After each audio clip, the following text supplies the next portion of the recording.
Bid'ah ini penting untuk dibahas dalam kajian fikih ikhtilaf. Ini masih ranah pembahasan fikih ikhtilaf. Dan tentang bid'ah ini menjadi penting karena kalimat ini sekarang menjadi liar. Apalagi kemudian ada lawannya. Lawan dari bid'ah itu sunnah. Nah, kalimat sunnah ini terutama sekarang mengalami perluasan yang tidak pada tempatnya. Assalamualaikum warahmatullahi wabarakatuh. Alhamdulillahi wa kafa. Assalatu wassalamu ala rasulillahi al-mustafa wa ala alihi wa sahbihi wa man wafa. Amma ba'd, fa ya ibadallah, usi nafsi wa iyyakum bitaqwallahi faqad fazal muttaqun.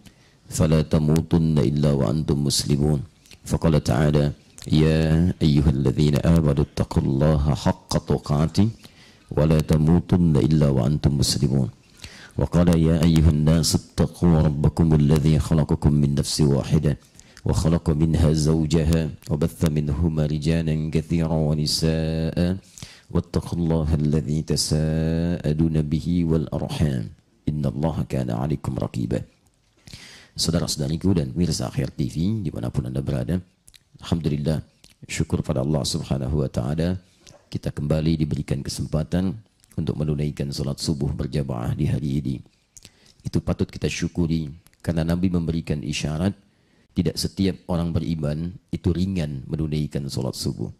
Dan di antara sekian orang beriman, kita yang diringankan dan dimudahkan untuk menunaikan berjamaah. Semoga dengan itu Allah memberikan keberkahan kepada kita seperti dijanjikan oleh Nabi SAW bahwa keberkahan itu melekat dalam setiap awal dan subuhnya. Teman-teman sekalian, hari ini saya sangat berbahagia. Di antara kebahagiaan itu tertuang dengan hadirnya di antara saudara kita, sahabat kita, Bapak Haji Ridwan Kamil, dikenal dengan Kang Emil. Baik, gubernur terpilih di Jawa Barat, Provinsi Jawa Barat, insya Allah di periode ini sampai dengan 5 tahun ke depan. Saya tadi sampaikan, saya bilang, Pak Gub, saya ini bahagia karena biasanya orang-orang yang mendekat kepada Ustadz dan ke masjid itu saat pilkada. Ini setelah terpilih justru dipertahankan untuk ke masjidnya. Mudah-mudahan ini jadi tanda yang baik untuk kita semua.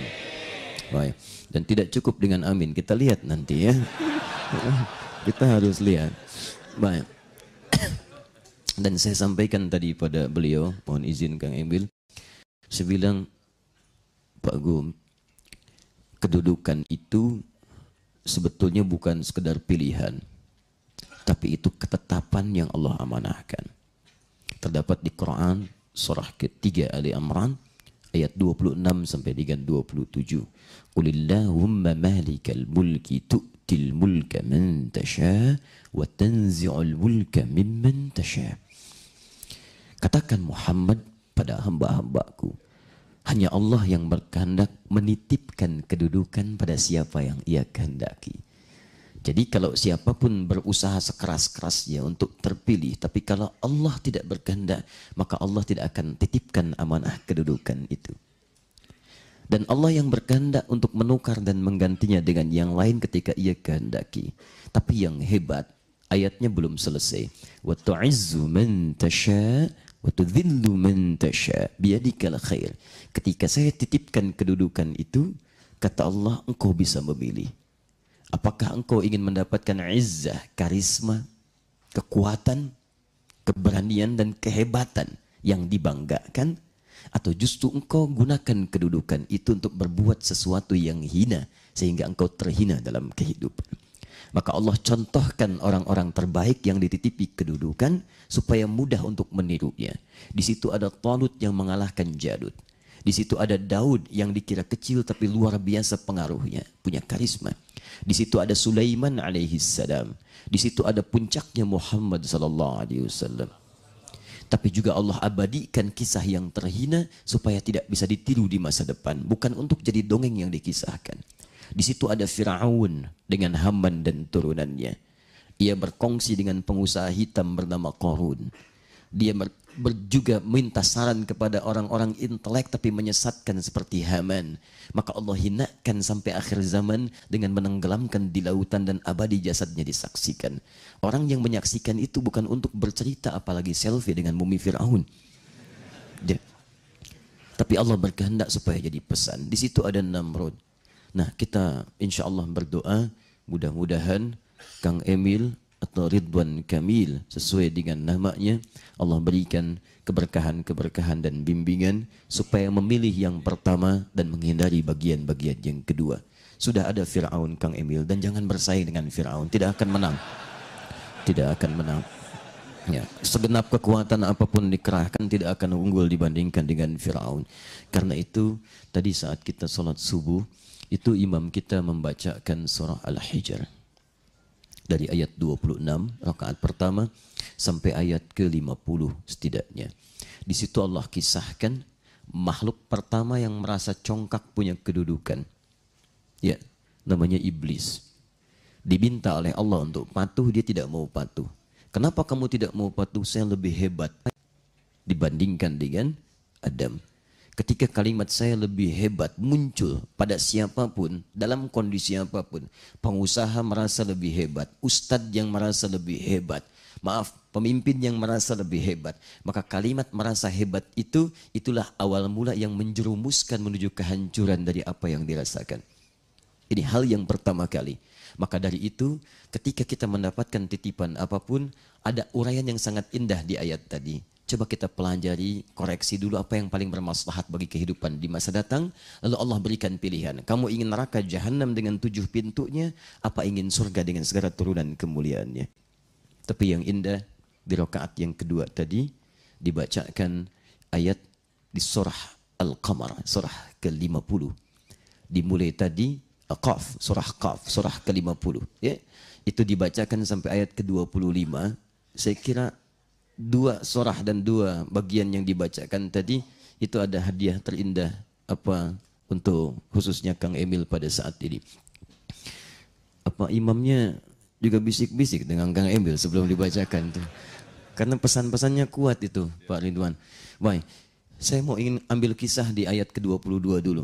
Laqad kunta fi ghaflatin min hadza fakashafna 'anka qita'aka wa basaruka al-yawma hadid. Ini sebetulnya ayat akhirat. Ayat akhirat. Ada orang-orang yang di dunianya buta, tidak melihat. Buta ditafsirkan 2. Tidak mau melihat kebaikan yang telah disampaikan oleh Allah lewat petunjuk Rasulnya. Kata Allah, ini jujur itu baik. Maaf, dusta itu kotor.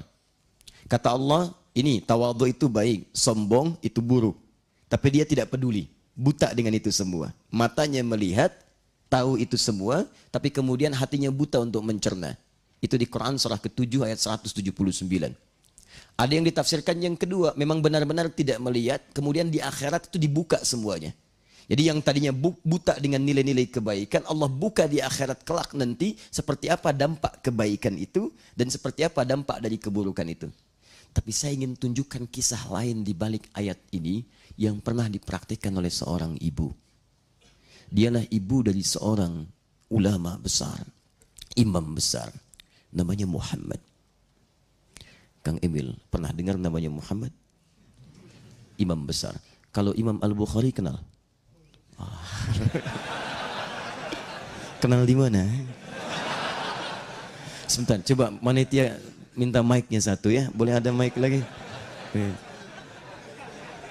Baik. Alhamdulillah, lah supaya ada. Ini spesial ya, karena di antara pengajian yang saya pernah ikuti, tidak pernah ada yang kenal Imam Al-Bukhari. Baik Kang Emil. Sebentar Kang ya. Jadi teman-teman sekalian, Imam Al-Bukhari itu nama aslinya bukan Al-Bukhari, bukan Bukhari tapi Muhammad. Punya bapak namanya Ismail, punya kakek namanya Ibrahim, kakek buyutnya Al-Mughirah, yang buyutnya Al-Bardizbah. Tinggal di Kecamatan Ju'fa, Kabupaten Bukhara, Provinsi Khorasan, negara Uzbekistan sekarang. Nah, kalau ada orang non-Arab, umumnya datang ke Arab, maka dia akan memperkenalkan nama daerah. Untuk mempromosikan daerahnya atau menunjukkan bahwa saya bukan dari sini. Saya sudah masuk Islam. Buktinya Islam sudah sampai ke tempat saya. Maka rumusnya tambah al di depannya, ujungnya ditutup dengan i. Kita punya guru besar Syekh Nawawi dari Banten. Tambah al-Bantani. Ada Syekh misalnya Yasin dari Padang, Syekh Yasin al-Padangi. Ada Syekh Ahmad Khatib dari Minangkabau, Syekh Ahmad Khatib al-Minangkabawi. Kang Emil boleh nanti kalau ikut haji atau umrah, misalnya kan Kang Emil dari Bandung, dari Jawa Barat, boleh perkenalkan. Ana Ridwan Kamil al-Bandungi al-Jawa Barati. Nah, itu sah, dilakukan. Nah ini Imam Al-Bukhari itu Kang, itu beliau lahir, kemudian tumbuh, usia 2 tahun ayahnya meninggal. Kemudian 4 tahun itu divonis buta permanen. Tidak bisa melihat secara medis. Nah, tapi ibunya itu tidak pernah putus asa. Ibunya punya rencana dengan ayahnya, anak ini dalam keadaan apapun, dia mesti menggapai cita-cita tertinggi bermanfaat bagi agama dan umat. Maka sepeninggal ayahnya, ibunya meneruskan cita-cita itu, dikuatkan dengan doa, perjuangannya berikhtiar sebagai single parent. Maka dikirimkanlah kemudian ke satu madrasah untuk mulai menghafal Quran. Perhatikan doa ibu yang menggantikan. Yang terlihat kurang penglihatan matanya tapi tajam mata hatinya. Maka ketika masuk ke madrasah Quran itu dengan status murid yang paling junior, tiba-tiba gurunya kemudian mulai membimbing bacaan surah Qaf. Dibacakan awal sampai akhir. Begitu selesai, hanya iseng gurunya kemudian menguji. Man hafidh? Siapa yang sudah hafal?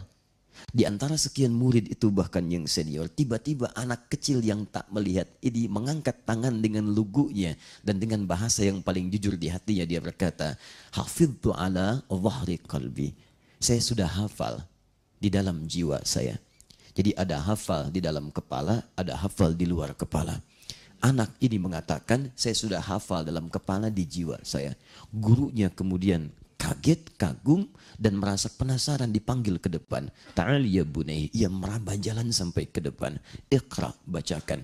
Maka dimulai oleh beliau dibacakan dari awal. Qaf sampai ke ujungnya. Kata beliau, hasbuk.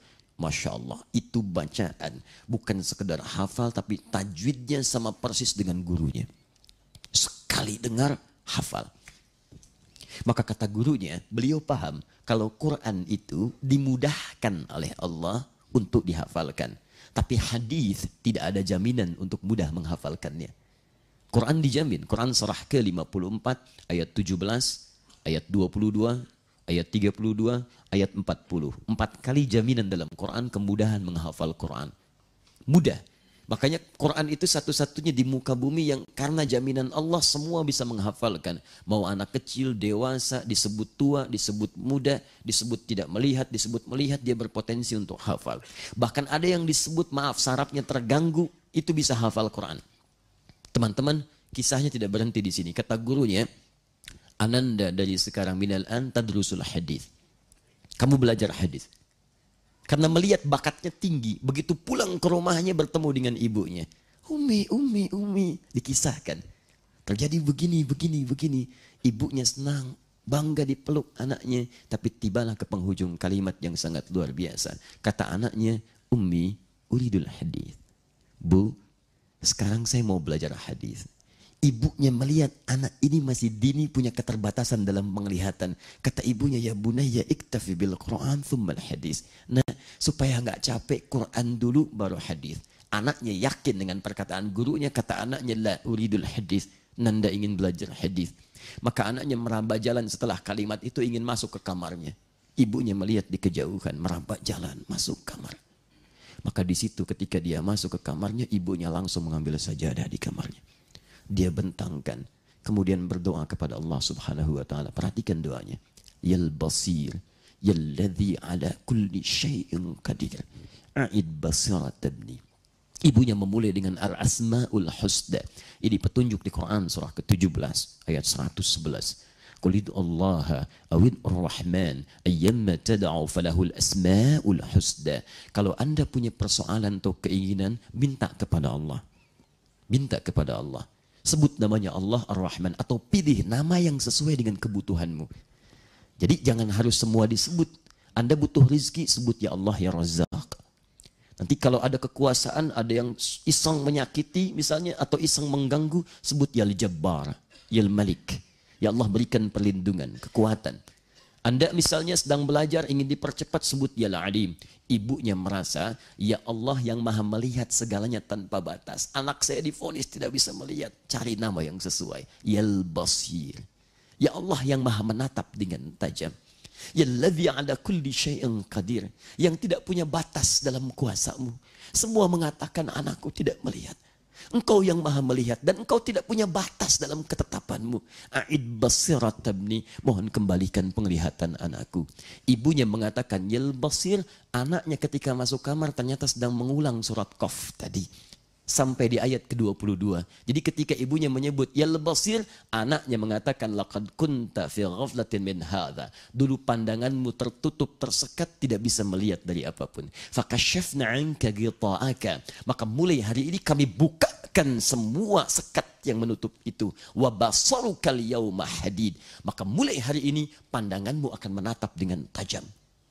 Ibunya mengatakan yal basir, anaknya sampai di kalimat wa basarukal yauma hadid. Maka pandanganmu mulai hari ini akan menatap dengan tajam. Ketika sampai di ayat itu, tiba-tiba terperanjat karena ia merasa ada yang baru di matanya. Dia melihat ternyata bisa melihat di sekitarannya. Maka ia kejar ibunya. Yang pertama kali dikejar itu adalah ibundanya. Ummi, laqad ra'ait. Ma, aku bisa melihat. Kejar. Ibunya yang sedang lelah berdoa sampai tertidur, ketiduran itu bangun, langsung tiba-tiba tak sadar dipeluk anaknya dengan erat. Ibunya belum yakin, dia katakan rubbama ra'aitu biqalbik. Rubbama, mungkin Ananda melihatnya dengan hatinya ya, bukan dengan mata. La bal bi'aini, saya bisa lihat dengan mata saya. Ini ibu kenakan pakaian ini. Di samping kita ada benda-benda ini dan sebagainya. Maka berpelukan keduanya, mengalir air matanya, dan sejak itulah Al-Bukhari kecil mulai meniti karir dari kesuksesannya. Semua hal yang terjadi ini bukan karena ikhtiar Bukhari semata, tapi ada ibu yang selalu bersujud dalam hamparan sajadah dengan segala kekuatan yang luar biasa. Maka saya nasihatkan kepada Kang Emil, kalau berkenan, jika ibu masih hadir di samping, maka muliakan sebelum ia berpisah dan tak mampu lagi kita memberikan yang terbaik dalam kehidupan. Dan ini diantara pesan yang kuat kita mesti pertahankan. Saya pesankan pada teman-teman, ayah dan ibu itu penting. Sejak mereka masih ada di samping kita, maka maksimalkan bakti. Saya berusaha berbakti kepada ayah, tapi sekarang tak mampu mewujudkannya. Saat kami berada di Mekah, tangan kanan saya menggandeng ibu saya. Dalam sa'i saya rasakan seperti Sayyidah Hajar memberikan yang terbaik pada Ismail. Tapi yang kiri itu sudah tidak ada yang digandeng kembali. Itu barangkali sebagai hadiah bacaan yang disampaikan oleh imam. Saya yakin di balik kesuksesan yang sekarang diraih, ada doa ibu yang tidak pernah putus asa mengarahkan kebaikan. Berdosa kalau kepemimpinan ini kemudian menjadikan Kang Emil lalai dari berbakti kepada ibunda tercinta. Jazakallah khair. Kita belum mulai materinya. Ya. Ini hanya pengantar saja. Baik. Dah bangga. Alhamdulillah. Baik. Saya mohon izin kita menyampaikan tema dulu. Nanti barangkali kita di akhir sekitar 20-25 menit. Kalau tidak ada buru-buru kegiatan, kita boleh berdialog secara singkatnya. Baik. Alhamdulillah. Teman-teman sekalian, mohon izin kita akan memulai kajian kita hari ini seperti dituliskan oleh manusia yang jadi panitia tentang kupas tuntas masalah bid'ah. Bid'ah ini penting untuk dibahas dalam kajian fikih ikhtilaf. Ini masih ranah pembahasan fikih ikhtilaf, dan tentang bid'ah ini menjadi penting karena kalimat ini sekarang menjadi liar. Apalagi kemudian ada lawannya. Lawan dari bid'ah itu sunnah. Nah, kalimat sunnah ini terutama sekarang mengalami perluasan yang tidak pada tempatnya. Menjadi semakin luas sehingga tidak menempat. Sekarang orang mau cari suami sunnah. Orang mau cari tukang bangunan sunnah. Ya? Orang cari pemimpin sunnah. Yang seperti apa? Seperti apa? Bid'ah juga sama. Dulu bid'ah hanya dalam urusan persoalan akidah dan fikih. Sekarang pindah sampai ada bid'ah cinta. Ya, jadi judul lagu, ya kan? Dan sebagainya. Nah, itu sebetulnya seperti apa gambarannya? Terkhusus persoalan-persoalan yang ditarik karena syariat. Karena sekarang mudah kemudian keluar penilaian-penilaian yang bahkan keluar dari pakem ulama. Kita akan coba urutkan semua hal itu. Dari nilai ini kemudian kita ambil kesimpulan. Dari kesimpulan itu kita mengamalkan sebaik yang bisa kita lakukan. Siap insya Allah? Baik. Kita mohon izin ya. Saya mohon izin berdiri. Ya? Atau mau ikut berdiri? Tidak. Baik, tahan dulu ya. Baik. Masya Allah. Nih. Pak Suhaili khusus hari ini biasanya beliau ada di pojok sebelah sana ya. Dia rajin Masya Allah ya. Kita doakan mudah-mudahan seragam ini menjadi saksi di hadapan Allah bahwa beliau pernah jadi seorang yang dekat dengan Allah Subhanahu wa taala. Baik. Seorang yang bertugas mengamankan satu nilai kebaikan itu sama dengan nilai berjuang fi sabilillah jika diniatkan karena Allah Subhanahu wa taala. Jadi kalau Bapak wafat dengan menggunakan seragam ini demi menghadirkan nilai kemaslahatan bagi umat, bahkan dipakai dalam hal beribadah, maka ini menjadi saksi yang mengantarkan Bapak ke surga insya Allah. Jadi itu pilihan. Itu pilihan. Baik. Sekarang khusus berada di sini dekat dengan papan tulis. Ya, cuma saya ingin sampaikan saja Pak, mohon izin setiap yang dekat dengan papan tulis ada peluang untuk menghapus. Baik. Izin Pak Suhaili, kelihatan ini insya Allah? Belum saya tulis ya. Bagaimana bisa kelihatan? Saya tulis dulu baru kelihatan. Ini luar biasa. Polisi sunnah. Belum ditulis sudah kelihatan ya. Kupas tuntas tentang bid'ah. Nah, sudah, nanti waktunya habis ya. Yuk kita mulai saja. Pertama, teman-teman sekalian, kita harus tahu dulu setiap ada ungkapan, kita dudukan dulu dengan definisinya. Ya, karena itu kebiasaan para ulama disebut dengan ta'rif definisi. Penting didudukan karena sekarang banyak orang memberikan penilaian tapi tidak mengerti hakikatnya apa. Dalam semua hal, dalam segala hal, dalam bidang apapun, ketika Anda ingin menilai sesuatu, maka pahami dulu maksudnya. Jangan-jangan Anda komentari tapi Anda tidak mengerti arahnya. Baik. Sekarang apa itu bid'ah? Kita bagi dulu pada dua bagian. Pertama secara bahasa. Pendekatan linguistik dulu, secara etimologi, secara bahasa, lughatan apa yang disebut dengan bid'ah. Dia berasal dari kata bada'a yabda'u. Asalnya ini. Tahan. Kemudian kita turunkan ke bawah. Dari sini mendapatkan perluasan makna jadi ibtada'a. Ibtada'a. Pelan-pelan. Bada'a itu artinya sesuatu yang baru yang tidak pernah ada petunjuk atau bahkan contoh sebelumnya. Jadi kalau Anda menemukan sesuatu yang baru, nggak ada petunjuknya sebelumnya, tidak ada contohnya, bahkan tidak ada bahannya, itu disebut dengan bada'a, kata kerjanya, verbnya, subjeknya disebut dengan badi'a, badi'a. Yang mampu menghadirkan sesuatu tanpa contoh, tanpa petunjuk, bahkan tanpa bahan sebelumnya. Karena itu kalimat badi' dalam Al-Quran atau bahkan turunan hadis dan bahasa Arab hanya ditujukan pada Allah saja. Allah. Bahkan Allah menetapkan dirinya badi'. Quran surah kedua Al-Baqarah ayat 117. Paling kiri di pertengahan. Badi'us samawati wal ardh. Badi'us samawati wal ard. Allah lah yang menghadirkan langit dengan segala turunannya dan bumi. Pelan-pelan. Ketika Allah hadirkan langit dan bumi itu, Allah tidak butuh contoh. Allah tidak butuh petunjuk. Dan tidak ada bahan-bahan hasil makhluk yang lainnya. Atau yang dipertuhankan. Gak ada. Jadi kalau Allah berkehendak menjadikan sesuatu, tanpa bahan jadi. Jadi seketika. Kun fayakun. Kun, saya ingin itu, jadi.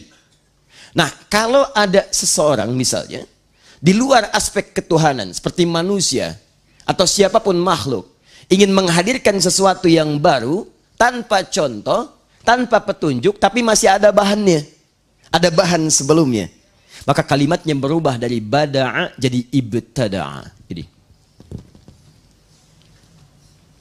misal, taruhlah ini papan tulis belum pernah ada.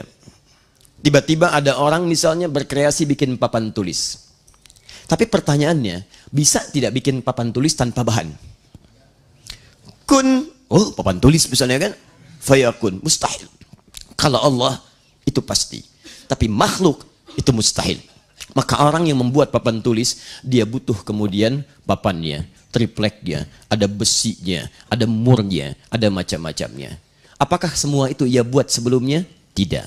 Maka membuat sesuatu yang baru atas dasar ada bahan sebelumnya, walaupun tanpa petunjuk cara pembuatannya dan tanpa contoh sebelumnya, itu dalam bahasa Arab disebut dengan ibtada'. Paham? Baik. Orangnya disebut dengan mubtadi. Mubtadi'. Mubtadi'. Nah, asal kalimat ini dua-duanya itu netral, positif. Badi', mubtadi', netral. Hasilnya, ya, hasil kreasinya disebut dengan bid'ah. Bid'ah. Masya Allah. Langit itu bid'ah. Bumi itu bid'ah. Dalam pengertian diciptakan oleh Allah Subhanahu wa ta'ala badi', tanpa contoh sebelumnya, tanpa petunjuk, bahkan tanpa bahan-bahan yang ada. Jadi secara bahasa kita katakan Allah badi', Allah pencipta, kreasi, kreator langit dan bumi tanpa contoh, tanpa petunjuk, tanpa bahan. Maka langit disebut bid'ah, maka bumi disebut bid'ah, hasil penciptaan Allah Subhanahu wa ta'ala. Paham?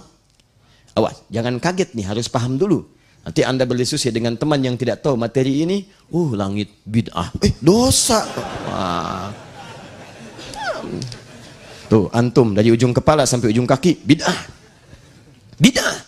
Kenapa? Diciptakan tanpa bahan sebelumnya, tanpa petunjuk, bahkan tanpa contoh sebelumnya. Ya, bahannya Allah yang bikin sendiri, tanah Allah yang buat sendiri. Maksudnya Allah tetapkan jadi. Segalanya Allah tetapkan jadi. Jadi setiap yang jadi ditetapkan oleh Allah Subhanahu wa ta'ala, maka sifatnya disebut dengan badi', kata kerjanya bada'a, hasilnya disebut apa? Bid'ah. Paham? Nah, demikian ketika manusia berkreasi, ini masih netral kata-katanya, masih umum. Ketika ada orang-orang berkreasi, berinovasi, bikin ini, bikin itu, tidak ada sebelumnya. Ya, nih Thomas Alva Edison, dikisahkan konon kemudian meneliti lampu dan seterusnya. Ya, dari mana Thomas Alva Edison? Halo? Wah, ada orang yang berkreasi konon katanya dari Jawa Barat, Kang. Baik, bapaknya namanya Edi. Ya, baik. Sedang nonton Piala Thomas, lupa anaknya mau lahiran. Thomas kan bulu tangkis dulu kan, main bulu tangkis, lupa begitu lahiran dikasih tahu. Maka begitu dilihat, Masya Allah, siapa namanya? Itulah, sekarang saya nonton Piala Thomas, sebutnya Thomas. Kan saya lupa Alpa, kan? Dia Edison, anaknya Edi, Thomas Alva Edison. Itu kisah guru saya dulu, hanya sekedar ingin mencairkan suasana, ya, tidak seperti itu. Dia bikin penelitian berkali-kali, gagal lagi, sampai kemudian menginspirasi jadi lampu. Contoh, ketika jadi lampu itu belum pernah ada sebelumnya, maka lampu itu bid'ah. Handphone, dulu tidak ada handphone, ya, semua komunikasi verbal, sampai tiba-tiba muncul. Sekarang ada yang touchscreen, ada yang macam-macam dan sebagainya. 3315 sudah nggak laku, baik, bawa, itu kan, dan seterusnya. Nah, ketika itu muncul, itu disebut dengan bid'ah. Sesuatu yang muncul, yang baru, yang tidak ada sebelumnya dengan inovasi-inovasi yang sangat tajam. Kata-kata ini awalnya netral. Nah, sekarang apakah setiap kalimat ini kalau dibawa ke ranah pengertian agama akan sama pengertiannya? Maka para ulama membuat turunan yang kedua secara istilah. Anda kalau ngaji kitab pasti Anda temukan dogotan wastilahan, secara bahasa dan istilah. Ini penting. Karena istilah ini memberikan batas, mau dibatasi apa pengertian bid'ah ini? Apakah dalam pengertian urusan dunia atau dalam pengertian urusan agama? Kalau Anda ingin memahami bid'ah dalam urusan pengertian dunia, maka kalimatnya bisa netral. Tapi kalau Anda memahami urusan bid'ah dalam pengertian agama, maka ia boleh jadi memiliki pengertian yang tidak sama dengan paham sebelumnya. Mengerti sampai sini? Awas ya. Nanti dalam agama pun akan dibagi lagi. Nanti kita akan masuk pada turunan. Sunnah misalnya. Nanti dalam turunan pengertian agama, sunnah bisa beda-beda lagi. Apakah sunnah dalam istilah fiqih? Apakah sunnah dalam istilah usul fiqih? Ataukah sunnah dalam istilah ilmu hadis? Anda akan temukan perbedaan lain antara sunnah di usul fiqih dengan sunnah dalam fiqih. Beda antara sunnah pengertian di fiqih dengan sunnah dalam ilmu hadis. Tapi kita kembalikan dulu ke sini, jika disebutkan bid'ah dalam pengertian istilah syariat agama, maka yang dimaksudkan itu bukan seperti yang tadi dijelaskan. Karena ukuran penjelasan syariat mesti melihat keterangan pemberi syariat itu, yaitu Allah Subhanahu wa taala yang diteruskan lewat Rasulnya Muhammad sallallahu alaihi wasallam. Jadi kalau urusan syariat saya tidak bisa mengarang. Tidak bisa mengarang, tidak boleh. Mengarang hanya ada dalam pelajaran bahasa Indonesia. Ya, di syariat tidak. Ketentuannya lihat di Al-Qur'an ataukah di penjelasan Al-Qur'an disebut dengan hadis. Baik, siapa yang menyampaikan hadis? Rasulullah sallallahu alaihi wasallam. Maka kita bertanya kepada Rasulullah, "Ya Rasulullah, apa pengertian bid'ah dalam urusan syariat sehingga kami bisa bedakan dengan pengertian-pengertian dunia?" Sebab kalau Anda tarik pengertian dunia ke urusan syariat, bisa repot nanti ibadahnya. Karena semua boleh. Oh, itu salatnya pakai bahasa Arab. Orang Arab, saya mau orang Indonesia pakai bahasa Indonesia saja. Allahu Akbar, baru. Itu bid'ah. Memang inovatif. Salah. Paham? Baik. Allahu Akbar. Udah kebanyakan kiri duluan. Saya mau kanan duluan. Allah. Kadang kaki naik dikit. Muncul lagi. Assalamualaikum warahmatullah. Assalamualaikum warahmatullah. Dia cuman kepalanya doang. Tangannya kemana? Assalamualaikum warahmatullah. Assalamualaikum warahmatullah. Contoh. Kalau semua perkara urusan dunia ditarik ke dalam urusan agama, maka para ulama mengatakan setiap orang akan mudah melakukan dan mengerjakan apa yang ia inginkan. Maka tidak teraturlah urusan agama itu kemudian. Jelas di sini? Baik, turunkan ke sini. Kita akan bahas tentang turunan ini dengan menurunkan ayat-ayatnya. Boleh saya hapus dulu? Alhamdulillah. Baik ya.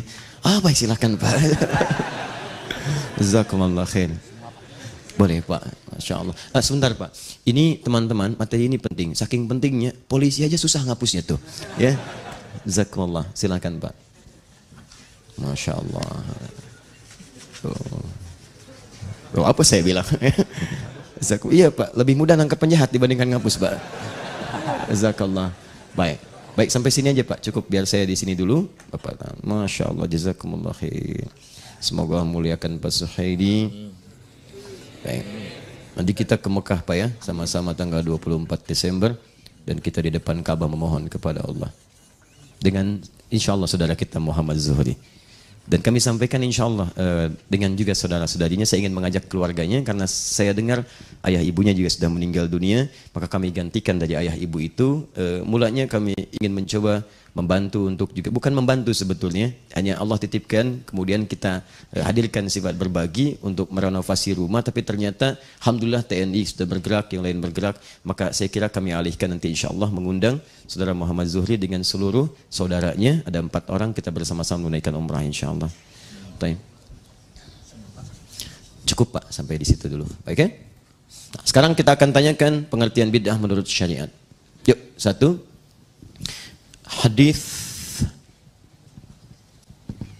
Kita ambil yang paling sahih saja supaya mudah dipahami. Pertama Al-Bukhari. Kemudian hadis Muslim. 2 ini saja, nomor hadis 6259, nomor hadis 1718. Asar lebih 2 jam 3 menit. Asar kan 15.13, ya. Ini 17.18. Kemudian di hadis Muslim juga, ini yang disebutkan bid'ah langsung, nomor hadis 867. Ya. Fokus. Saya akan mulai dari yang ini dulu. Setelah itu baru nanti saya turunkan ayat-ayatnya. Saya mulai dari sini karena di sini kalimat bid'ah langsung disebutkan. Baru kemudian kita ke sini, ini sama substansi hadisnya, bahkan kalimatnya tidak ada bedanya. Baik, saya mulai dari sini. Ini sering dikutip kalimatnya oleh para khatib, khususnya di hari Jumat. Baik. Fa inna asdaqal hadithi kitabullah. Sungguh, kalimat-kalimat yang paling benar, sifatnya mutlak kebenarannya, itu hanya Al-Quran, kitabullah. Maka mustahil ada kerancuan di dalamnya, maka kita tidak boleh meragukannya. Wa khairal hadyi hadyu Muhammadin sallallahu alaihi wasallam. Dan petunjuk terbaik, jika ada yang memberikan petunjuk, maka yang terbaik yang bersumber dari Nabi Muhammad SAW. Misal, ada yang mengajarkan Anda tentang kejujuran, maka pengajaran itu tidak akan pernah mengalahkan petunjuk Nabi Muhammad SAW tentang berbuat jujur. Ada yang mengajarkan misalnya tentang keadilan, maka sifat adil itu tidak ada yang mengalahkan dari sifat keadilan yang pernah diajarkan Muhammad SAW.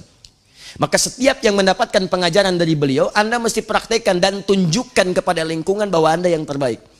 Makanya sifat umat ketika mengikuti petunjuk Quran, mengamalkan petunjuk Nabi, maka turun pujian dari Quran langsung di Quran surah 3 Ali Imran ayat 110. Kuntum khaira ummah. Kalian umat terbaik. Khair itu maksudnya baik dalam segi sifat. Kalau sifat menjadi sikap, berubah jadi ma'ruf. Jujur itu sifat. Ketika Anda bekerja disogok kemudian Anda menolak, jujur misalnya, itu sikap. Yang pertama khair, yang kedua ma'ruf.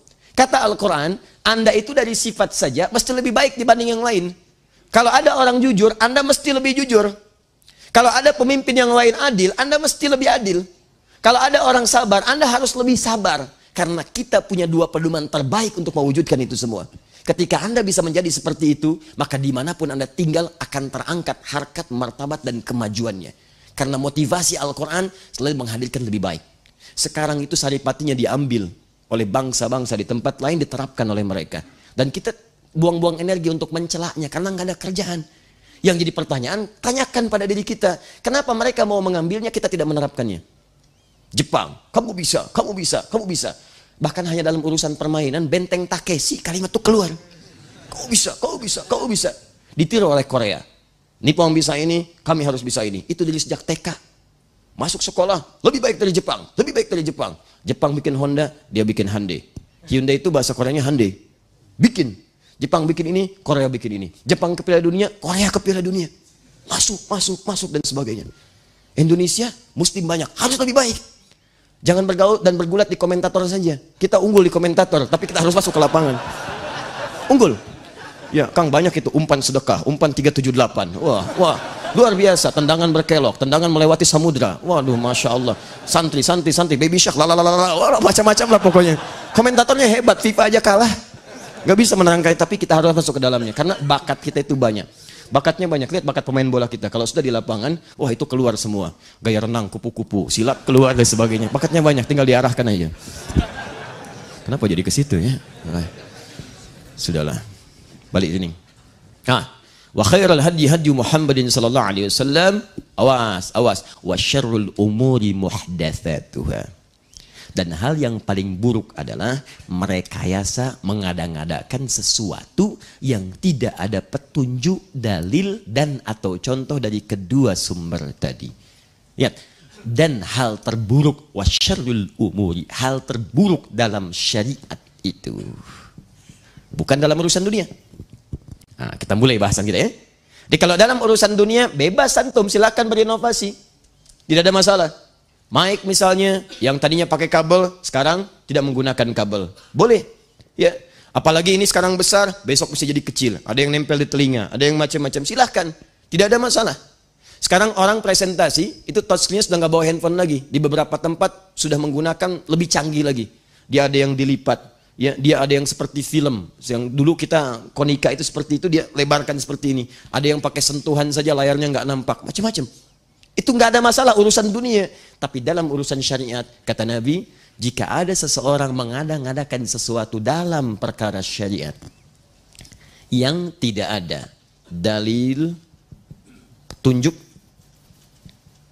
dan atau, kalimat ini mesti muncul, dan atau contohnya. Awas, awas. Saya tuliskan ini pertama, saya garis bawahi. Dan saya katakan dari sekarang, dan tolong jangan dihapus yang ini ya. Ya. Semoga Allah kuatkan untuk tidak dihapus yang ini. Lihat, dalil dan atau contoh. Jika seseorang mengada-ngadakan dalam urusan syariat, tidak ditemukan dalilnya dalam Al-Quran, tidak ada petunjuknya di hadis, tidak pernah dicontohkan misalnya, dan atau tidak ada contoh. Kalimat dan atau ini bisa jadi nanti contohnya tidak ada, tapi dalilnya ada. Maka ini punya hukum berbeda. Jangan sembarangan mengatakan kalimat nanti. Baik. Sekarang teruskan. Wa syarrul umuri muhdatsatuha. Awas, wa kullu bid'atin dhalalah. Muncullah kalimat bid'ah. Maka orang-orang yang mengadakan sesuatu dalam syariat, tidak ada dalil, petunjuk, dan atau contoh, maka Nabi menyebut langsung perkara itu, masalah itu dengan kalimat yang singkat, bid'ah. Ini. Bid'atun. Wa kullu bid'atin dhalalah. Dan setiap yang bid'ah dalam urusan syariat itu berpotensi menghadirkan kesesatan, sesat. Ini poinnya. Paham sampai sini? Halo?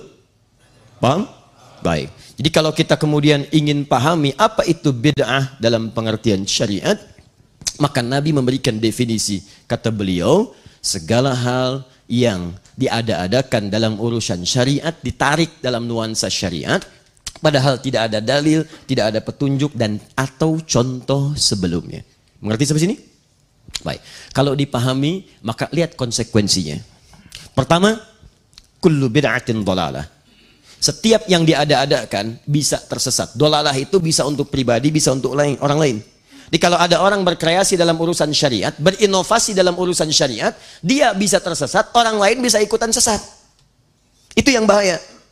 Awas, hati-hati, itu yang sangat berbahaya. Dan yang kedua, setiap amal yang ia kerjakan dari hasil inovasi itu, maka langsung oleh Nabi diberikan penjelasan detil tanpa penafsiran. Hadis riwayat Al-Bukhari, nomor hadis 6259, hadis Muslim nomor hadis 1718. Perhatikan, man ahdatha fi amrina hadza ma laysa minhu fahuwa raddun. Maka siapa yang berkreasi, berinovasi, menghadirkan sesuatu yang tidak ada kaitan dengan urusan syariat kami, fahuwa raddun, maka dia tertolak. Raddun bermakna mardud. Ditolak. Ditolak. Baik, tolak sudah. Nggak ada hubungan. Tolak, tolak, tolak, tolak. Pisah. Sesuatu yang ditolak terpisah. Bahkan kalimatnya raddun. Raddun itu kata para ulama hadis itu bermakna mardud. Mardudun. Raddun artinya mardud. Tapi kalau Anda belajar fikih lughah, ada kaidah mengatakan begini. Ziyadatul mabna tadullu ala ziyadatil ma'na. Kalau satu kalimat bertambah hurufnya, maka ini menunjukkan beda arti dari sebelumnya, mengalami perluasan dan perpanjangan. Ini tertolak, ini juga tertolak. Tapi kenapa kalimat tertolaknya tidak menggunakan mardud atau raddun? Kalau kalimatnya menggunakan mardud, itu artinya cara penolakannya lebih panjang, lebih halus. Jauh, jauh, jauh, tidak langsung ditolak. Kadang-kadang basa-basi kayak orang melamar tapi tidak disukai. Ya, begitu datang, ini Kang Emil pakar jomblo itu kan, baik, bisa menerangkan teori-teori. Kang, sekarang jomblo dibagi 3, saya sampaikan tadi malam. Jadi ada jomblo syariat, jomblo fisabilillah, dan jomblo sengketa. Ya, itu tambahan kosakata, tapi nanti kita bahas lain waktu lah ya. Nah, ini nyampaikan sana sini, nah, akhirnya terima kasih atas segala kedatangannya, luar biasa bawaannya, tampilannya dan sebagainya. Ya mungkin ini ada nilai kebaikan dari Bapak Ibu yang bawa hadir di sini. Hanya barangkali saya sangat berkeinginan Bapak Ibu menjadi bagian dari keluarga kami. Hanya kemarin itu sudah ada yang datang ke sini, ya. Dan itu kalimat kami sudah mengatakan penerimaan. Bukan kami tidak ingin menerima, tapi sudah keduluan. Ya. Jadi mohon dimaafkan saja, mudah-mudahan Allah mungkin disampaikan kemari untuk menemukan inspirasi menjadi jodoh yang terbaik dari anak kami. Intinya ditolak. Paham? Nah, tapi kalau yang ini, raddun, kalimatnya singkat, padat, cepat, menunjukkan sesuatu yang berlangsung dengan cepat tanpa basa-basi. Tanpa basa-basi. Raddun. Bapak, ada apa kemari? Mau melamar? Maaf Pak, sebelum datang saya kasih tahu dulu Pak ya, Bapak sudah tertolak. Sudah. Baik, paham? Maka kalimatnya menggunakan raddun seakan-akan sebelum bahkan Anda menghadirkannya, Nabi sudah cepat menolaknya. Saya tidak akui. Ingat, kalimatnya bukan menggunakan mardun, tapi raddun. Raddun, fahuwa raddun. Maka kalau ada yang berinovasi dalam urusan syariat, saya tidak akan basa-basi kata Nabi. Kamu tertolak. Bahkan ketika dia hadir saat di akhirat nanti, hadisnya sahih. Terlihat seperti orang yang mengikuti Nabi, tapi begitu dekat-dekat kepada Nabi, tiba-tiba Nabi mengusirnya. Dan Nabi tidak pernah mengusir manusia dalam urusan kehidupan di muka bumi tanpa syariat yang dibenarkan oleh Allah Subhanahu wa taala. Tapi ketika di akhirat, datang, kamu siapa? Oh, begitu dekat, kamu bukan umatku. Pergi. Raddun. Di dunia amalannya tertolak, di akhirat keadaannya terusir. Itulah pelaku bid'ah yang diancam lewat hadis-hadis Nabi SAW. Paham sampai sini? Baik. Jadi kalau kita ingin bahas pengertian bid'ah dalam pengertian syariat, ini turunannya. Sekarang pertanyaannya, apa itu syariat? Baik. Saya tahan sebentar. Izin ya, biar saya saja sebentar. Bid'ah dalam pengertian syariat. Pertanyaannya, apa itu syariat? Baik. Syariat kita bagi secara umum pada dua bagian. Ada terkait dengan akidah,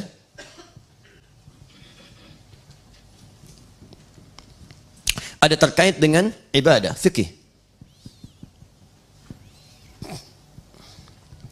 Ibadah. Cuma dua.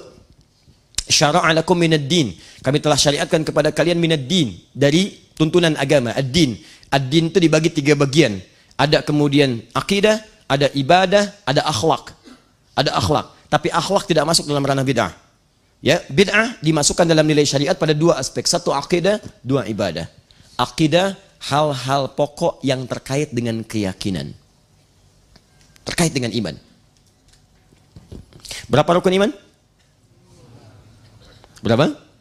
6. Rukun iman itu ada 6. Baik. Iman pertama pada siapa? Allah. Kedua, malaikat. Tiga, halo? Kitab. Baik, Al-Quran. Keempat, Rasul. Kelima, hari akhir, yaumul qiyamah.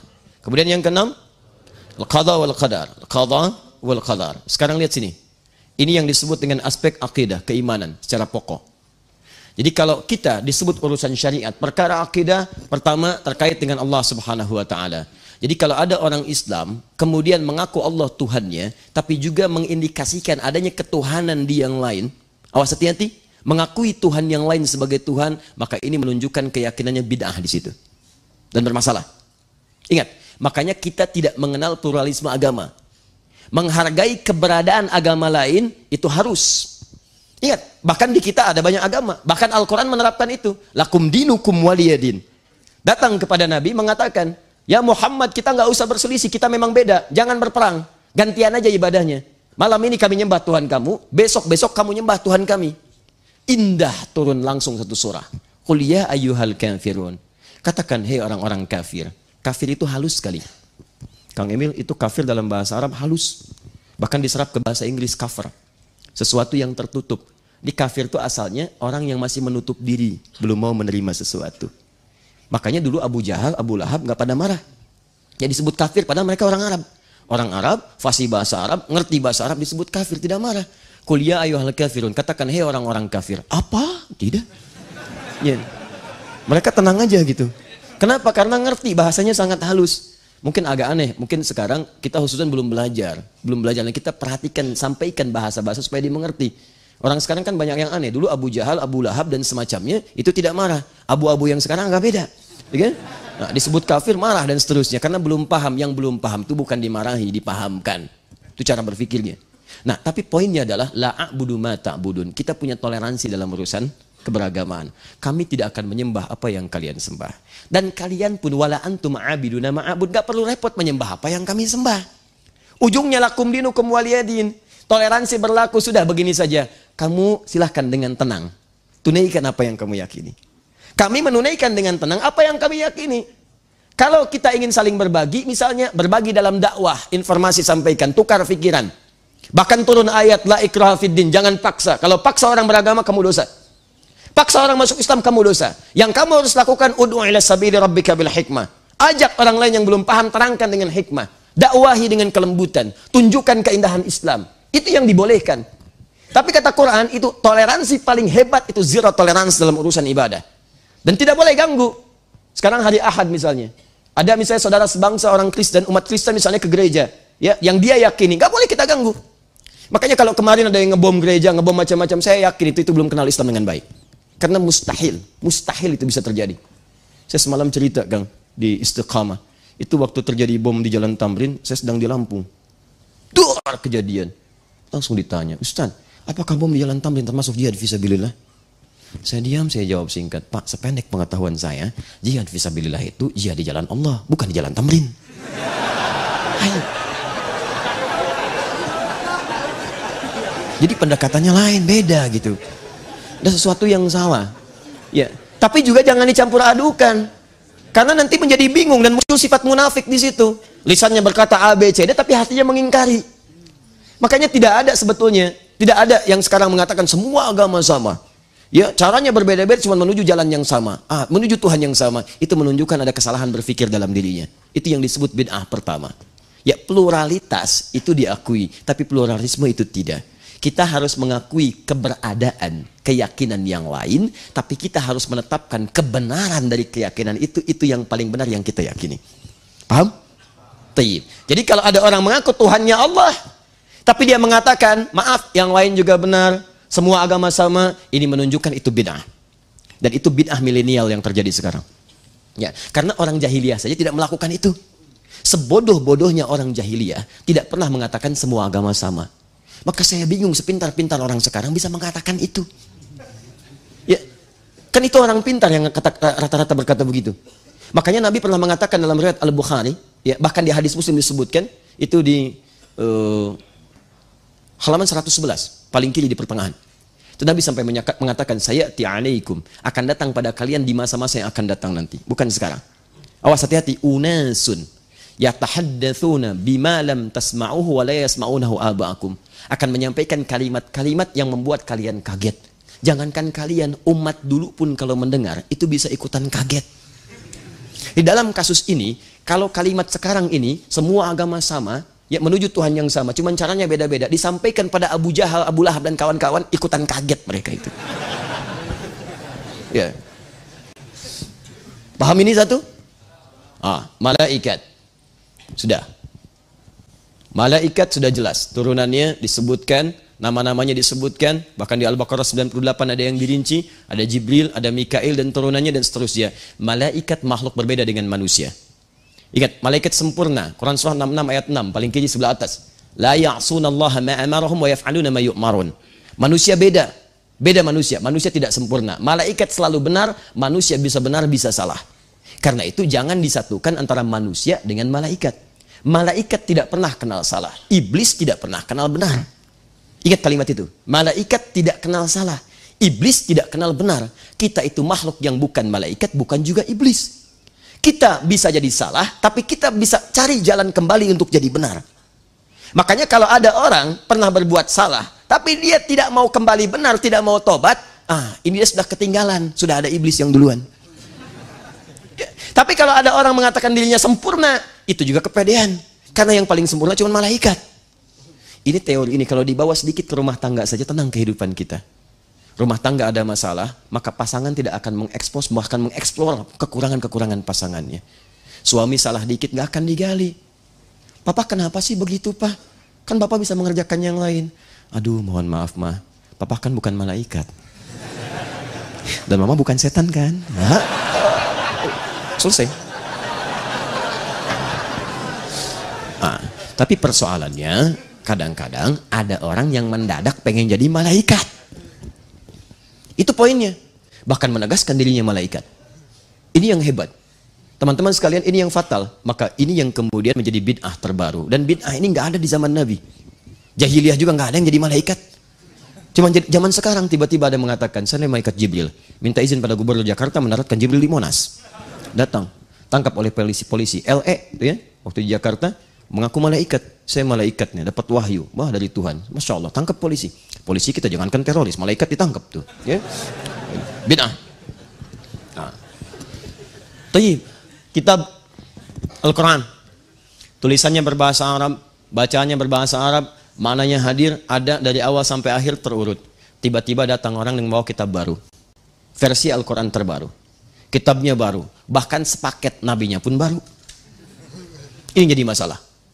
Jadi kalau ada orang-orang dalam urusan akidah mengaku jadi nabi, mengaku jadi rasul dengan kitab yang baru, ini bid'ah. Hati-hati, karena Nabi pernah mengatakan peluang itu bisa terjadi. La nabiyya ba'di, tidak ada nabi setelah saya. Kalimat ini bukan sekedar menafikan. Kata ahli hadis, ini menunjukkan prediksi di masa depan akan ada orang ngaku nabi setelah saya. Kalau ada yang mengatakan itu kalimatnya jawab singkat, gak ada nabi setelah saya, selesai. Tapi sekarang terjadi. Dan ketika terjadi berarti Nabi mengatakan yang benar. Tapi masalahnya kita umat tidak merespon dengan benar. Yang jadi persoalan, setiap ada yang ngaku Nabi baru, ada aja pengikutnya. Itu. Saya diskusikan dengan MUI Jawa Barat, mudah-mudahan nanti banyak waktu untuk diskusi. Itu Jawa Barat paling inovatif menghadirkan Nabi baru. Hampir tiap bulan ada Nabi baru. Betul. Dulu ada AM pelatih bulu tangkis. Tangkap polisi juga tuh, diinterogasi. Kenapa Anda ngaku Nabi? Saya ke Bogor Pak, dapat wahyu. Bayangkan tuh, di Bogor. Orang ke Bogor dapat talas, dia dapat wahyu. Repot tuh. Tangkap, selesai. Dikira tuntas, ini selesai muncul. Ranca ekek. Betul, tukang cukur. Tukang cukur Anda bayangkan. Ngaku Nabi. Yang jadi masalah, yang sudah ngaku Nabi itu banyak. Musailamah al-Kadzab, ada ini ngaku. Yang jadi problem itu adalah setiap ada yang ngaku, ada umatnya. Ada yang ikut. Selalu penyakit cepat kaget, gampang kagum. Kita itu selalu ada sebagian lah. Ya ada sebagian. Jadi begitu ada sesuatu yang baru, kaget, kagum, ikut. Buka mall baru, numpang kaget, belum kaget. Datang numpang kagum aja, belanja enggak? Nah ini nggak bisa dipakai dalam urusan syariat. Ketika ada seseorang mengaku Nabi baru, apapun namanya, Nabi saya bukan Muhammad, Nabi saya Ahmad, ya kan? Maka pengikutnya ditambah di ujungnya, ya, Ahmadi, Ahmadiyah misalnya. Maka itu menunjukkan bahwa ini bid'ah dalam urusan akidah. Tapi nanti cara meresponnya seperti apa itu yang berbeda. Jangan langsung sembarangan aja bid'ah bakar, bakar, masya Allah. Jangan sembarangan melihat. Kadang-kadang ada orang tuh nggak paham dari lahir sampai dengan dewasa, yang dia dapatkan pengetahuannya itu aja. Dia belum tahu yang lain. Makanya pada yang seperti itu ada narasi-narasi dakwah untuk menyampaikan bagaimana kemudian bisa memahamkan dengan baik. Saya kemarin ke satu tempat untuk menyampaikan titipan. Masya Allah, ada titipan disampaikan kepada yang kena musibah. Keyakinannya beda, non-muslim. Tapi Masya Allah, ketika kita sampaikan, ada kelembutan dalam jiwanya untuk menerima itu. Lembut, dipegang tangan kita dengan kuat. Bahkan ada yang menangis, ada yang macam-macam. Saya punya keyakinan kalau ada beberapa menit di situ, tidak sedikit yang akan bersyahadat.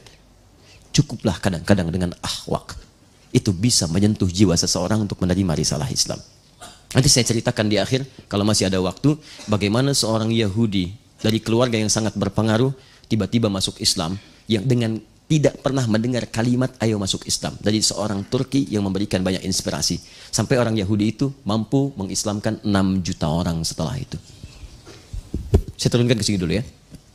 Ini sudah selesai, ini sudah paham. Singkatnya, jika ada bid'ah dalam urusan akidah seperti tadi, kita bisa tepikan. Karena resiko terbesarnya bid'ah ini, semua turunan amalan dari hasil kreasi itu tertolak.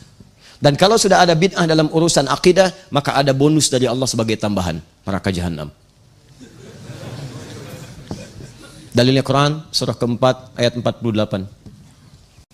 Innallaha la yaghfiru ayyushraka bihi wa yaghfiru ma duna dzalika liman yasha.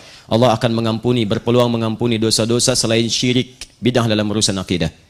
Maka kalau ada seseorang syirik kemudian dikerjakan, maka mohon maaf, maka muaranya neraka jahanam, tidak keluar darinya kalau dia tidak bertobat selama hidup di dunia ini. Nah, tentang bid'ah akidah ini, itu nanti di antara ulama kita yang pernah menuliskan ini, dia adalah Syekh Muhammad Hashim bin Asy'ari, pendiri Nahdlatul Ulama, tanggal 31 Januari tahun 1926. Beliau mengarang 19 kitab. Di antara kitabnya ini ada kitab yang kedua namanya Risalah Ahlus Sunnah wal Jamaah. Di halaman ke-9 paling kiri sebelah atas sampai dengan halaman ke-15 beliau menjelaskan tentang bid'ah dalam urusan akidah, khususnya yang muncul di tanah Jawa pada tahun 1333 Hijriah. 1333. Sekarang 1439. Berarti berapa tahun lewat? 106 tahun yang lalu. Di 106 tahun yang lalu, kata beliau, di Jawa itu sudah tersebar aliran-aliran bid'ah. Aliran yang berpotensi menyesatkan dalam urusan akidah. Ya, di antaranya misalnya halaman 10 paling kanan sebelah bawah, wa minhum rafidhiyun yasubbuna sayyidina Abu Bakr wa Umar radhiyallahu taala anhuma wa yubalighuna hawa sayyidina Ali bin Abi Thalib radhiyallahu taala anhu. Di antara mereka ada Rafidah. Entah kenapa tiba-tiba datang ke wilayah Jawa. Dan pekerjaannya selalu mencela sahabat-sahabat Nabi, khususnya Abu Bakar As-Siddiq dan Umar bin Khattab radhiyallahu taala anhum. Pola ibadahnya bahkan yang berbeda. Bahkan mengkultuskan, ada yang alirannya bahkan sektenya mengkultuskan sahabat Ali lebih melebihi nilai kemanusiaannya, bahkan melebihi Nabi SAW. Maka kata beliau, ini sesuatu yang menyimpang. Beliau sendiri yang tuliskan. Sesuatu yang menyimpang. Diingatkan kita untuk menghindari itu semua sekaligus mendakwahinya dengan cara-cara terbaik. Paham? Wah, halaman 11-nya, wa minhumul abahiyun. Ada orang-orang alihan abahiyun, semalam saya sampaikan. Abahiyun itu orang-orang yang kelihatannya seperti ahli zikir. Ahli zikir. Wahum yadhkuruna Allah subhanahu wa ta'ala, mereka banyak berzikir kepada Allah, kelihatannya begitu, wasafa qalbuhu, sampai merasa hatinya bersih bening, cuman kesimpulannya konslet, salah. Karena sudah bersih, bening, dekat dengan Allah. Yang dekat itu kalau berlaku salah nggak akan dihukum. Kalau meninggalkan perintah pun tidak akan pernah kemudian dicela. Maka mereka berkesimpulan, ya la yantabiqu alaihimul amru wan nahyu. Sudah tidak berlaku lagi perintah dan larangan. Jadi kalau sudah nggak sholat pun nggak apa-apa, namanya dekat dengan Allah. Antum mesti latihan. Ini udah dekat dengan Allah, dekat dengan Allah. Jadi nggak sholat nggak ada masalah. Ya tidak puasa nggak ada masalah. Kalau Anda menemukan yang seperti itu, kata beliau, itu menyesatkan. Itu aliran sesat. Walaupun tampilannya barangkali seperti dekat dengan nilai syariat. Ya pakai jubah, ya pakai misalnya sorban, pakai macam-macam dan seterusnya. Duduk, ya kemudian berzikir, datang antum. Nanya konsultasi, masuk zuhur, adzan, belum bergerak sholat. Waktu qomat belum, dekat-dekat asar belum sholat. Anda tanya, Pak Kiai, kenapa belum sholat? Tiba-tiba jawabannya mencengangkan. Ada ini baru belajar. Kalau bapak jasadnya di sini, rohnya sedang sholat. Nah, yang seperti itu dihindari. Ya, karena sekarang namanya sudah banyak, itu tinggalkan. Bahkan ada yang luar biasa jeleknya. Siapa itu? Yaitu jika ada kesimpulan sudah merasakan diri sebagai Tuhan. Manunggaling kaulah Gusti. Anda siapa? Allah. Allah sedang apa? Makan. Seakan-akan Tuhan menyatu dengan dirinya. Disebutkan tanasuh. Datang pada dirinya, itu disebutkan oleh beliau dan dipersingkat, ini hati-hati dengan aliran semuanya ini bid'ah. Paham? Kalau sudah paham yang pertama ini, saya agak cepat sedikit sehingga sampai kita pada waktu yang mudah-mudahan bisa efektif. Adalah yang kedua. Ini yang pertama, umumnya orang sepakat. Hampir tidak ada benih-benih yang bisa memecah kita dalam urusan akidah. Ini sepakat. Tapi yang jadi problem sekarang, bid'ah itu ketika dipahami dalam urusan fikih. Ini yang jadi masalah. Dan hebatnya, kurangnya pemahaman tentang bid'ah, itu bisa memecah ukhuwah. Saya nggak mau ke masjid sana, kenapa? Masjid bid'ah. Tuh, masjidnya yang bid'ah. Sejak kapan masjid jadi bid'ah? Sekarang ada ojek syariah, ada ojek bid'ah. Cek, tukang bangunan syariah, tukang bangunan bid'ah. Seperti apa gambarannya? Nah ini yang coba kita turunkan dan mudah-mudahan Allah berikan kemudahan untuk menjabarkannya. Baik, boleh saya hapus dulu? Masya Allah, jazakallah khair. Ya. Ini beliau luar biasa. Kita punya dua kalimat, kalau boleh saya hapus, sebetulnya saya yang hapus. Kalau boleh dihapus, orang lain yang menghapus. Tapi ini beliau beda, melayani masyarakat. Ya, itu kan motonya. Tidak cukup dengan amin, Pak. Hapus dulu aja ya. Baik. Jazakallah khair. Semoga Allah muliakan antum, Masya Allah. Jazakallah khair. Ini bagian terakhir dari uraian kita pelan-pelan. Nah, cukup dulu, Pak. Terima kasih dan jazakallah. Tahan. Bid'ah dalam urusan fikih. Tadi saya tuh memohon betul supaya yang ini tidak terhapus ya. Semoga Allah ampuni dosa-dosanya. Untuk khair insyaallah. Baik. Cuma di sini saya ada kesempatan, kalau di markas nggak ada kesempatan lagi dah. Alhamdulillah. Saya dulu pernah juga dengan salah seorang komandan, kita ke Mekah, ya, Masya Allah, umrah, tanya, itu luar biasa tuh, feelingnya macam-macam, hebat lah ya. Jadi jangan ada persepsi bahwa semua polisi itu misalnya tidak banyak yang soleh-soleh. Demi Allah saya katakan banyak. Kami kalau ke Mabes ngisi itu yang adzan, itu yang bintang-bintang tuh kadang adzan. Jenderal. Kita ke Polda juga, Masya Allah. Bahkan yang adzan, yang ngajinya, yang macam-macam itu banyak yang saleh. Ya, ada yang pernah ikut dengan umrah dengan kami, jalan lewat ke Ka'bah, Masya Allah. Begitu mau ke maktab, ke hotel, ya lihat, Ustaz, kenapa di sini ada burung gereja ya? Ada burung gereja. Oh, dan itu mu'alaf. Ya. Kadang-kadang tidak butuh banyak dalil ya untuk diskusi. Ada fikih. Ada 4 bagian. 1, 2, 3, 4. Kapan sesuatu disebut bid'ah dalam syariat? Pada urusan fikih. Baik, kita lihat ada 4 teori. Jika 4 bagian ini masih terpenuhi, maka ini tidak termasuk dalam kategori bid'ah. Jika keluar dari 4 ini, maka itu besar kemungkinan terjebak dalam urusan bid'ah. Awas, hati-hati. Dan dari 4 ini nanti akan muncul kaidah-kaidah. Kaidah ini nanti muncul dalam urusan fikih. Kaidah itu satu. Kalau banyak kaidahnya jadi qawaid, maka muncul istilah qawaid fikih. Qawaid ini didasarkan pada dasar-dasar, dasarnya dalil. Dasar bahasa Arab aslun. Kalau dalilnya banyak disebut usulun. Kalau dasar ini terkait dengan fikih, maka berubah nama jadi usul fikih. Usul fikih. Fikih ini produk hukum, mesti punya dasar. Dasarnya usul fikih. Dasar ini melahirkan kaidah disebut kaidah fikih. Maka muncul qawaid fiqhiyah, usul fikih. Jadi kalau Anda ingin memberikan penilaian dalam urusan fikih, jangan sembarangan bicara fikih kalau tidak paham usul fikih dan qawaid fikih. Itu bisa keliru. Nanti saya tunjukkan pada Anda yang paling berbahaya, sudah nggak paham masalah fikih, nggak ngerti usul fikih dan fikih, atau kaidah fikih, bikin kaidah sendiri. Itu yang berbahaya. Yuk kita lihat 4 hal ini. 1. Kapan sesuatu disebut bukan bid'ah, masuk ranah fikih, bukan bid'ah. Pertama, ada dalil, ada contoh. Please contoh. Lihat sini. Jika dalil ada atau petunjuk dan contohnya. Dan atau contohnya. Ini kaidah pertama tadi. Masukkan ini ke 4 bagian ini. Jika dalam tuntunan fikih ada dalilnya, ada contohnya, maka itu bukan bid'ah. Sederhananya begini. Kalau tadi keyakinan, itu akidah. Sekarang masuk bagian yang kedua, syariat fikih. Fikih itu urusannya ibadah. Contoh ibadah pertama dalam syariat kita, sholat. Sholat. Ya. Makanya setelah kalimat iman, akidah, ada syariat fikih. Setelah kalimat iman pertama di Quran, itu ibadah syariat sholat. Dalilnya Al-Baqarah ayat 3. Alladzina yu'minun. Iman, yu'minuna bil ghaib wa yuqimunas sholat. Sholat masuk dalam ranah fikih. Sholat itu dalilnya ada, contohnya ada. Jelas. Maka mustahil disebut dengan bid'ah. Makanya kalau sudah ada dalil, ada contoh, Anda tidak boleh keluar dari dalil dan contoh itu. Saking jelasnya contohnya, sampai Nabi mengatakan di Al-Bukhari nomor hadis 651, "Shallu kama ra'aitumuni usolli." Salatlah kalian persis seperti melihat saya salat. Karena dalilnya ada, contohnya ada. Paham? Maka ketika Anda keluar dari contoh ini, dari dalil ini menunjukkan ada sesuatu yang keliru. Itu yang disebut dengan bid'ah. Contoh, Nabi mencontohkan salat pakai bahasa Arab. Bahasa Arab kan? Baik. Tidak pernah kemudian sahabat. Bahkan sahabat ada yang berdakwah sampai ke terus keluar. Ada yang ke Yaman, ada yang kemudian ke Afrika Utara, Amr bin As tuh, ya, dari Mesir, Libya, Tunisia, Maroko, Aljazair sampai ke Syam di ujungnya. Baik. Sampai kemudian terusan generasi setelahnya ada yang ke Spanyol, Andalusia. Apa Anda kira di Spanyol bahasanya bahasa Arab? Bukan. Bahasa Spanyol. Tapi ketika sholat pakai bahasa Arab.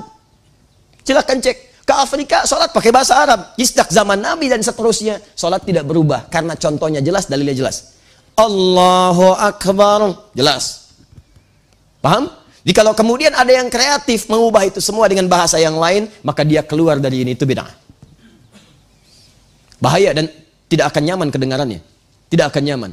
Jadi ada bahasa dalam ibadah, bahkan ada kalimat-kalimat yang harus disampaikan seperti itu.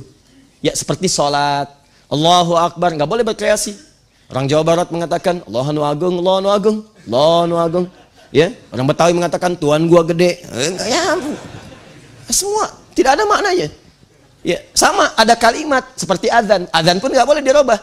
Di Turki ada adzan pakai bahasa Turki. Yang lain ada. Tidak ada getaran pada jiwa karena kalimat itu tidak bisa dirubah. Nggak bisa. Ada yang bisa diterjemahkan, tapi nggak bisa kalimatnya dirubah juga. Seperti nama-nama surat dalam Quran. Jadi kalau Anda bacakan terjemahannya, nggak akan enak rasanya. Lagi baca apa? Surat semut. Oh, situ apa? Lebah. Nggak enak. Bedakan An-Nahl, An-Naml. Lain. Ya, ngapain? Murojaah. Surat apa? Sapi. Rasanya nggak enak. Al-Baqarah enak. Tapi begitu Anda sebutkan terjemahannya nggak akan nyaman. Ada hal tertentu yang memang ukurannya mesti seperti itu, nggak bisa diterjemahkan. Paham ya? Nah, ini pertama, dalil jelas, contoh jelas. Maka Anda pelajari, jangan-jangan sholatnya tidak pernah tahu dalilnya, contohnya pun tidak maksimal. 2, ada dalilnya, ada contohnya, tapi sementara dicontohkan oleh Nabi. Dalilnya masih ada, contohnya sementara. Ada yang menduga Nabi tidak melakukannya lagi, ada yang menduga Nabi pernah mengerjakannya kembali. Contoh paling gampang, kunut dalam sholat subuh. Dalilnya ada. Semua sepakat bahwa dalilnya ada. Cuman dalam memahami dalil itu yang berbeda-beda. Silakan cek 4 mazhab sepakat dalilnya ada tentang kunut. Ada. Bahkan bacaannya ada, Allahumma hdina fiman hadait, ya, wa afina fiman afait, ada. Cuma ulama berbeda pendapat memahaminya. Bagaimana cara menerapkan dalil itu? Tiga menyepakati, boleh digunakan. Yang dua sepakat dalam sholat subuh, pakai. Karena dari hadis riwayat Ibnu Umar, Nabi pernah meneruskannya. Maka Imam Asy-Syafi'i memilih kemudian kunut jahar ba'da ruku. Imam Malik memilih kemudian kunut. Kunutnya kapan? Silent. Sebelum ruku. Imam Ahmad memilih kunut dalam nazilah saja. Nazilah, jika ada peristiwa penting yang butuh doa. Imam Abu Hanifah memilih tidak kunut subuh, tidak sama sekali dikerjakan. Karena melihat bahwa peristiwa kunut itu menunjukkan kesan bahwa tidak ada syariat kunut sebelumnya. Karena asalnya Nabi kedatangan utusan dari Bi'ar Ma'unah, distrik Bi'ar Ma'unah, mengatakan kami semua masuk Islam. Tolong kirimkan kami pengajar untuk mengajarkan masyarakat. Dikirim 70 penghafal Quran.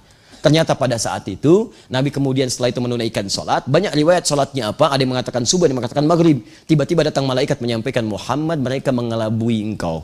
Semua sahabat itu mereka siksa dan eksekusi di Bir Maunah. Maka saat itulah Nabi mengatakan, keluar doa, Allahumma la'an kadza, Allahumma adzibhum. Ya Allah tolong hukum si A, hukum si B, dan seterusnya sebagainya. Tapi turunlah kemudian Quran surah ketiga ayat 128. Laisa laka minal amri syai'un aw yatuba 'alaihim wa yu'adzibahum fa innahum zalimun. Muhammad, jangan cepat marah. Ini masih awal risalah dakwah. Kalau dari awal-awal sudah minta mengazab, menghukum dan sebagainya, maka umatmu tidak akan ada yang bertahan nantinya. Ini ujian. Maka Allah katakan, yang berhak menghukum, memberi hidayah hanya aku. Berikan isyarat untuk memberikan yang baik-baik. Di awal risalah, Nabi dilatih oleh Allah untuk bersabar. Mudah bagi Allah menginfokan Muhammad SAW, jangan biarkan mereka pergi, engkau sedang ditipu. Seperti Nabi diberikan wahyu saat Abdullah bin Ubay bin Salul ingin mengelabui Nabi. Tapi kenapa itu semua tidak terjadi? Karena Allah berkehendak memberikan pelajaran terbesar untuk di masa yang akan datang. Penghafal Quran sudah hafal Quran, amalnya banyak, ajalnya tidak akan berubah. Dalam cara apapun meninggal juga. Kita tidak bisa memilih. Maka ketika meninggal sudah sempurna amalannya. Yang belum jelas kalian yang hidup. Maka dari situ ketika ada pelajaran itu Nabi merubah doanya menjadi Allahumma hdina fiman hadait wa afina fiman afait. Diajarkan kepada Al Hasan dengan Ibnu Umar. Setelah itu apa yang terjadi? Kata Al Hasan dan Ibnu Umar, Nabi kadang mempraktikkan. Kata Anas, Nabi tidak pernah mempraktikkan. Maka ulama terbagi pada 3 bagian tadi. Ya, Abu Hanifah menyimpulkan karena sebelumnya tidak ada doa itu, kemudian setelah kejadian juga Nabi tidak membaca lagi, maka saya memilih untuk tidak kunut. Imam Syafi'i mengatakan ketika Nabi kemudian mengajarkan doanya dan dipraktekkan kemudian oleh sahabat, walaupun ada yang tidak mempraktekannya, berarti kalau mempraktekkan masih boleh. Dan Nabi tidak melarangnya. Kalau itu salah, Nabi akan larang, tapi tidak dilarang oleh Nabi. Bahkan kata Ibnu Umar, sesekali Nabi mempraktekkan itu semua. Prinsip dalam mazhab Asy-Syafi'i, sepanjang ada pahala lebih banyak, lebih baik diambil daripada tidak sama sekali. Saya kunut, begitu kunut ada pahalanya, daripada enggak mendingan saya baca. Imam Malik memilih sir bacaannya. Nah, Imam Ahmad bin Hanbal menengahi itu semua. Nabi itu kan sebelumnya tidak kunut, ada kejadian baru kunut. Setelah itu riwayat tidak menyebutkan lagi, walaupun ada yang menyebutkan seketika, sesekali. Maka saya memilih sesuai dengan riwayatnya. Kalau ada kejadian yang butuh doa, baru saya kunut di situ. Tapi semua sepakat menetapkan bahwa dalil tentang itu ada semua. Dalilnya ada, contohnya ada, bersifat sementara. Maka dari itu 4 ulama besar ini, imam salaf, ulama besar, hafal Quran, ahli fiqih, hafal banyak hadis. Mereka sepakat tentang dalil kunut dan mereka berbeda tentang pengamalannya, tapi tidak pernah membid'ahkan satu dengan yang lainnya. Jadi kalau masih ada dalil, contoh walaupun sementara, itu artinya masih boleh dikerjakan dan tidak boleh kita menyebutkan bid'ah. Siapa yang mau menyebut Imam Syafi'i bid'ah? Ayo angkat tangan. Saya pulang. Mungkin lebih baik Anda dibanding beliau. Siapa yang mau menyebut Imam Malik bid'ah? Imam ahli Madinah. Ahli Madinah. Fatwanya didengar dan sebagainya. Imam-imam mulia.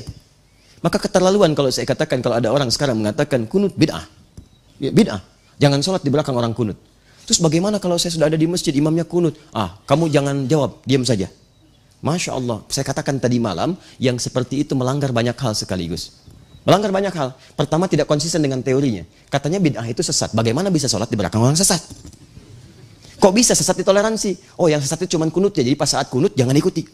Allahumma hdina fiman hadait, bid'ah. Wa afina fiman afait, bid'ah. Tidak. Yang kedua, dia melanggar ketentuan kalimat Nabi, innama ju'ilal imamu liyutamma bihi. Imam itu dijadikan untuk diikuti. Kalau imam ruku, Anda ruku. Imam sujud, Anda sujud. Nggak ada ceritanya, imam sujud, Anda ruku. Jadi kalau imam kunut, Anda ikut kunut. Mengaminkan, kunutnya makmum mengaminkan. Masalah angkat tangan atau tidak pilihan Anda. Allahumma hadina fiman hadait. Amin. Begini boleh. Allahumma hadina fiman hadait. Amin. Tidak ada masalah. Itu nggak ada masalah. Amin. Amin. Selesai.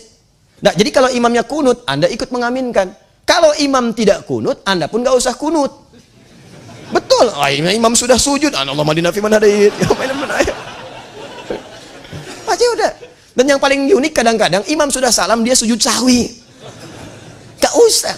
Saya tuh bingung, saya pernah tugas di Mekah. Kalau di Mekah semua kompak.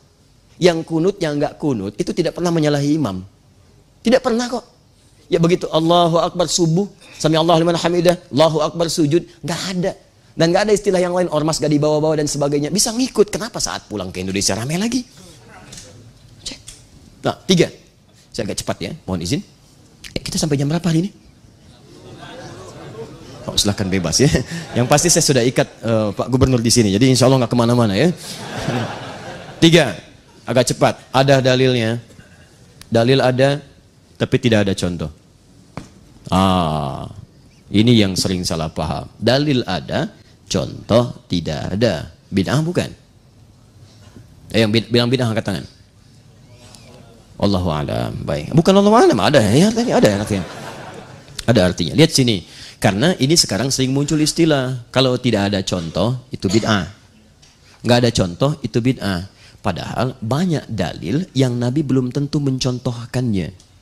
Kenapa Nabi tidak mencontohkan langsung? Karena boleh jadi hal yang dimaksudkan teman-teman sekalian tidak sama, tidak cocok antara apa yang Nabi kemudian rasakan dengan yang umat akan jalani. Seleranya bisa beda, bisa lain. Contoh, dob, daging dob yang mirip dengan biawak penampakannya. Ya. Tapi dob, beda antara biawak dengan dob, ini lain. Di padang pasir. Khalid bin Walid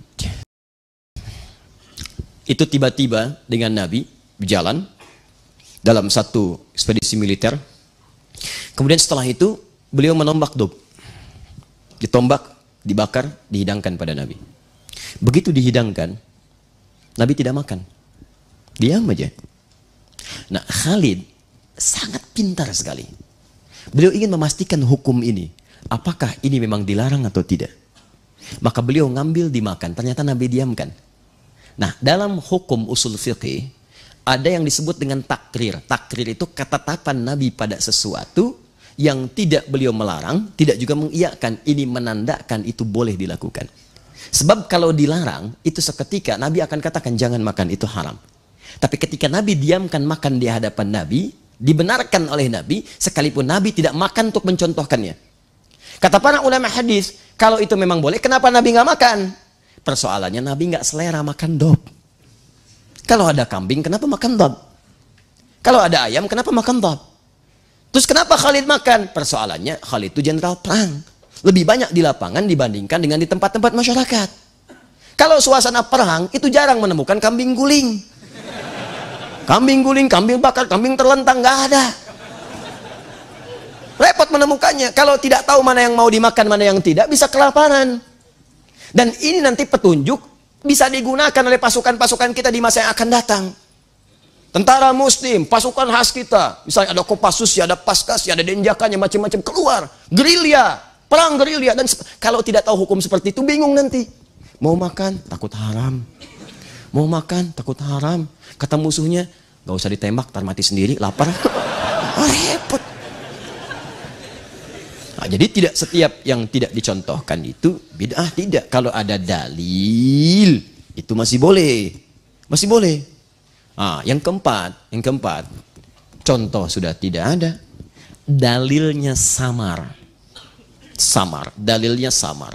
Contoh sudah nggak ada sama sekali, dalilnya samar, nggak kelihatan langsung ada. Bukan tidak ada, tapi harus mencari dulu berliku baru ketemu. Oh, ini maksudnya. Bahkan harus menemukan cara untuk mencari dalil itu. Pencariannya bisa menganalogikan apa yang disebut dengan kias namanya. Dianalogikan dengan dalil yang sudah ada untuk menemukan hukum yang belum ada. Contoh, sering saya sampaikan.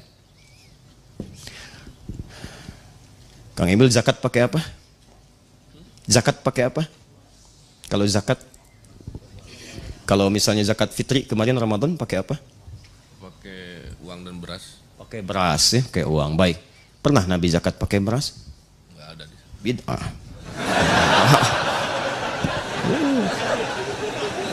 Dalil tidak ada, contoh tidak ada.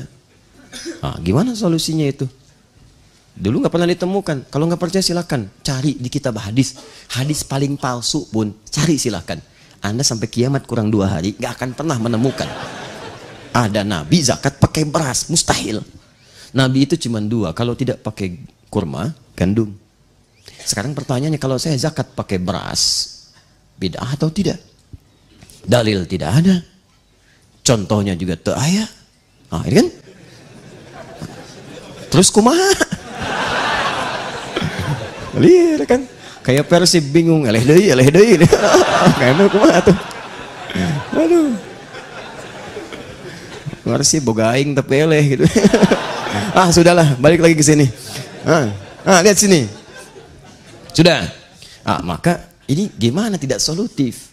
Maka kemudian masa mulai meluas. Islam mulai turunkan pembukanya di Arab untuk memberikan contoh dan syiar dakwah pada dunia. Sampaikan. Ya, semua menyebar. Cuman tempatnya turun di situ, risalahnya untuk sebuah. Dan jangan katakan Islam Arab, Islam macam, tidak. Sudah, turunnya di Arab untuk memberikan satu gambaran untuk menyeluruh keseluruhan. Nah, tiba-tiba ketika Islam meluas, masuk ke wilayah-wilayah yang makanannya tidak sama dengan makanan orang Arab pada saat itu. Maka Muawiyah pun ditanya, bagaimana ini solusinya? Maka kata beliau cerdas sekali, hadza irqun. Kurma itu jangan dilihat kurmanya, jangan dilihat gandumnya, tapi dilihat itu makanan pokok bagi orang Arab. Bukan cuma zaman Nabi, bukan hanya zaman Nabi, sekarang pun masih makan itu. Karena kurma itu, gandum itu makanan pokok. Maka yang dilihat jangan kurmanya, yang dilihat sama-sama makanan pokoknya. Jadi kalau di satu tempat makanan pokoknya bukan gandum, bukan kurma, maka boleh dia digunakan sebagai bagian dari zakat. Kang Emil apa makanan pokoknya? Saya mah nasi.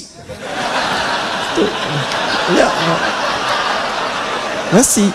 Karena beras itu makanan pokok bagi hewan yang bertembolok. Ayam, bebek itu beras ya. Kita nasi. Cuma memang bahan nasi dari beras. Nah, ini. Dia baik. Sudah. Kang Emil puntenlah mumpung belum dilantik. Kalau sudah susah lagi saya begitu. Ya. Dia tuh udah sering kali ingin ketemu di dulu dan sebagainya. Alhamdulillah ini Allah berikan kesempatannya. Kita doakan terus, mudah-mudahan istiqomah. Ya. Istiqomah sudah punya, namanya si cinta. Istiqomah yang belum ada, ya. Sudah mudahan mendekatkan cinta Allah Subhanahu Wa Taala. Itu yang paling abadi. Dah sini beras. Karena ini beras sama-sama makanan pokok, maka bolehlah kemudian ulama sepakat zakat menggunakan beras. Metode ini disebut dengan qiyas. Ini bagian dari dalil. Dalil langsung tidak ada, contoh langsung tidak ada. Maka tidak setiap yang tidak ada contoh, jangan dulu disebut bid'ah. Setiap belum ketemu dalil, jangan disimpulkan bid'ah. Mungkin Anda yang kurang dalam mendalaminya. Cari. Kalau tidak ada qiyasnya, berarti sudah. Jangan dikias-kiaskan. Sudah, ya. Jangan dikias-kiaskan. Kalau memang sudah kita ketemu tidak ada. Sudah. Saya kiasnya seperti ini tuh kayak megang pedang. Ya, misalkan megang pedang pakai kanan dulu begini sarungkan. Itu bukan kias. Kias itu harus sama. Ya, awas hati-hati, al-qiyasu ma'al fariq batil. Mengiaskan sesuatu, menganalogikan sesuatu yang tidak sama, itu hukumnya batil, tertolak di sini. Analogi yang tidak sepadan kanan dengan kiri itu beda. Seperti semalam, Ustadz dianalogikan dengan pencuri, itu tidak sama, batil. Ustadz dianalogikan dengan manusia, dengan hewan, itu tidak sama, batil. Paham? Nah, kalau 4 ini ada, maka itu masih masuk dalam tatanan yang dikategorikan boleh ditunaikan dalam syariat. Keluar dari sini semua, itu yang disebut dengan bid'ah. Paham sampai sini? Nah, jadi tidak perlu membuat kaidah-kaidah baru, kaidah sudah ada. Nah, ini kadang-kadang untuk mempertahankan amalannya, supaya jamaah tetap di situ dan tidak pindah kepada yang lain, atau bahkan mendapatkan pengetahuan pindah sih enggak sebetulnya. Cuman kadang-kadang pengen belajar, ditahan-tahan, bikin kaidah baru. Misal, kalau itu memang baik, dari dulu sudah dicontohkan. Pernah dengar kalimat itu? Wah, itu kalau baik sudah dicontohkan dari dulu, sudah ada contohnya begini. Itu kaidah-kaidah jahiliyah. Tidak ada di fikih. Buka Quran surah ke-46 ayat 11. Lau kana khaira. Awas, awas. Wa qala alladhina kafaru alladhina amanu lau kana khaira la sabaquna ma sabaquna ilaihi. Awas hati-hati. Kalaulah apa yang kamu bawa Muhammad itu baik, orang jahiliyah itu didakwai oleh Nabi. Kata mereka, kalau yang kamu sampaikan baik, orang tua kami sudah duluan mempraktekkan itu. Sudah ada orang-orang kami yang duluan daripada kamu. Jadi nggak usah dakwahi kami. Kalimat itu dipakai sekarang, dimunculkan dengan kalimat-kalimat. Kalau baik, sudah ada orang tua kami mendahului itu. Sudah ada generasi dulu menyampaikan itu. Padahal ada nanti dalam kehidupan itu terkait hal-hal yang bersifat muamalah. Bahkan ada yang masuk nanti dalam ranah ibadah yang tidak terjadi situasinya di masa dulu sehingga orang dulu tidak mampu mengerjakan itu. Bukan karena tidak bisa, karena situasinya tidak menghadirkan alasan untuk mengerjakan itu. Bukan orang dulu nggak bisa zakat pakai beras, tapi kalau mau beras harus ke Nusantara dulu. Datang pakai kapal macam-macam. Sekarang enak ada pesawat. Orang dulu aja berapa puluh tahun ke belakang haji pakai kapal, datang pulang 6 bulan, udah lupa orang tuh. Ya, datang baru kemudian. Sekarang enak berapa jam bolak-balik. Nah, dulu tuh seperti itu gambarannya. Jadi jangan disimpulkan kalau ada sesuatu yang terlihat baru, jangan langsung disimpulkan. Bid'ah, tidak. Cek dulu, rahmukallah. Ini kenapa begini? Apa turunannya? Kalau nggak ada 4 ini, ini bid'ah. Dan dakwahi dengan cara yang lembut, dengan cara yang baik, supaya dia kembali pada nilai-nilai kebaikan. Jelas? Baik, maka ini yang kami sampaikan. Mudah-mudahan dengan ini semua kita pahami dengan baik. Dan lawan dari bid'ah itu sunnah. Itu sunnah. Apa itu sunnah? Seperti apa sunnah? Bagaimana menerapkan sunnah dalam keseharian? Itu akan menjadi pembahasan dalam pertemuan yang berikutnya, dalam jumpa kita yang akan datang. Jelas uraiannya? Paham insya Allah? Baik, kalau jelas dan paham, siap mengamalkan isinya? Siap mengamalkan isi Quran? Tes. Quran surah kelima Al-Ma'idah ayat 100 sampai 101. Ini hanya bagi yang beriman saja. Kalau tidak merasa beriman, ayat ini bukan untuk Anda. Ya. Tapi kalau Anda beriman, Anda wajib mengamalkannya. Siap? Ya ayyuhalladzina amanu la tas'alu an asya'a in tubdalakum tasukum. Hei orang-orang yang mengaku dirinya beriman, jika uraian sudah jelas disampaikan, jangan banyak ditanyakan. Khawatir banyaknya pertanyaan itu menjadikan yang jelas semakin tidak jelas nantinya. Baik, paham insyaallah? Jelas? Ada pertanyaan? Alhamdulillah. Gampang Kang Emil. Enak ceramah di sini mah ya. Ahli Quran, ahli sunnah, kasih dalil sedikit selesai materi. Sudah, sekarang kita sedikit berbincang dengan Kang Emil 10-15 menit ke depan. Kita ingin lihat dan ingin tahu, serta barangkali bila diperkenankan dan beliau berkenan menerima nasihat, kita sama-sama memberikan nasihat, mengawal dan menjaga, mudah-mudahan apa yang Allah titipkan kepada beliau bisa bermaslahat untuk kita semua. Baik, Kang, saya ingin tanya beberapa hal ini untuk memastikan ya. Kemarin kan dalam masa-masa kampanye dan seterusnya itu ya ada yang masuk informasi dan sebagainya. Saya juga mengamati dan mendoakan yang terbaik untuk seluruhnya. Tapi ada isu-isu yang Kang Emil sendiri jawab di media sosial. Dan mungkin teman-teman harus mendapat penegasan, dan kita juga live disaksikan Akhyar TV. Ini bukan cuma Jawa Barat tapi sedunia menyimak kita sekarang ini. Kita tersambung dengan Amerika juga, tersambung dengan Eropa, bahkan di Saudi, bahkan sampai ke bagian kutub juga. Kalau nonton itu bisa nyampe ada. Kang, pertama isu Syiah. Kita kan sudah bahas tadi ya, kata Syekh Hashim Syiah itu bid'ah. Nah kemudian ada yang mengeluarkan statement Kang Emil itu katanya Syiah. Ustaz, Kang Emil itu Syiah? Bukan Ridwan Kamil bukan Syiah sebenarnya. Kang Emil aja yang sampaikan lah seperti apa itu Kang. Assalamualaikum warahmatullahi wabarakatuh. Guru kita semua, Al-Ustadz Adi Hidayat yang saya hormati. Yang pertama adalah dunia saya berubah sejak menjadi public figure lah kira-kira. Sebelum menjadi public figure tentulah hal-hal pribadi atau hal-hal lain tidak pernah menjadi sorotan. Tapi sejak menjadi public figure, hidup saya banyak ditafsir, Ustaz. Saya pakai peci hitam ditafsir, ganti peci putih ditafsir. Saya pakai baju beda ditafsir dan lain sebagainya. Jadi saya menghadapi sebuah rutinitas lisan saya, tulisan saya, gestur tubuh saya itu ditafsir. Kebanyakan yang menafsir ini seringkali tidak tabayun, tidak memahami konteks keseluruhan, mendengar katanya sepotong-sepotong kemudian disebarkan dan tafsir itu dipercayai. Nah sehingga saya mengalami kesulitan untuk menjelaskan satu-satu karena kalau didengarkan semua omongan orang kan susah. Jadi yang penting saya tidak membohongi diri kepada Allah Subhanahu wa taala, tidak melakukan apa yang dinegatifkan mungkin oleh orang. Nah, saya juga tidak mengerti terhadap semua fitnah-fitnah yang hadir. Pertama, saya ini mengurusi 8 pesantren keluarga, namanya pesantren Pagelaran 1 sampai Pagelaran 8. Itu diwariskan oleh kakek saya dari ayah saya, seorang ulama Nahdlatul Ulama, Kiai Haji Muhyiddin.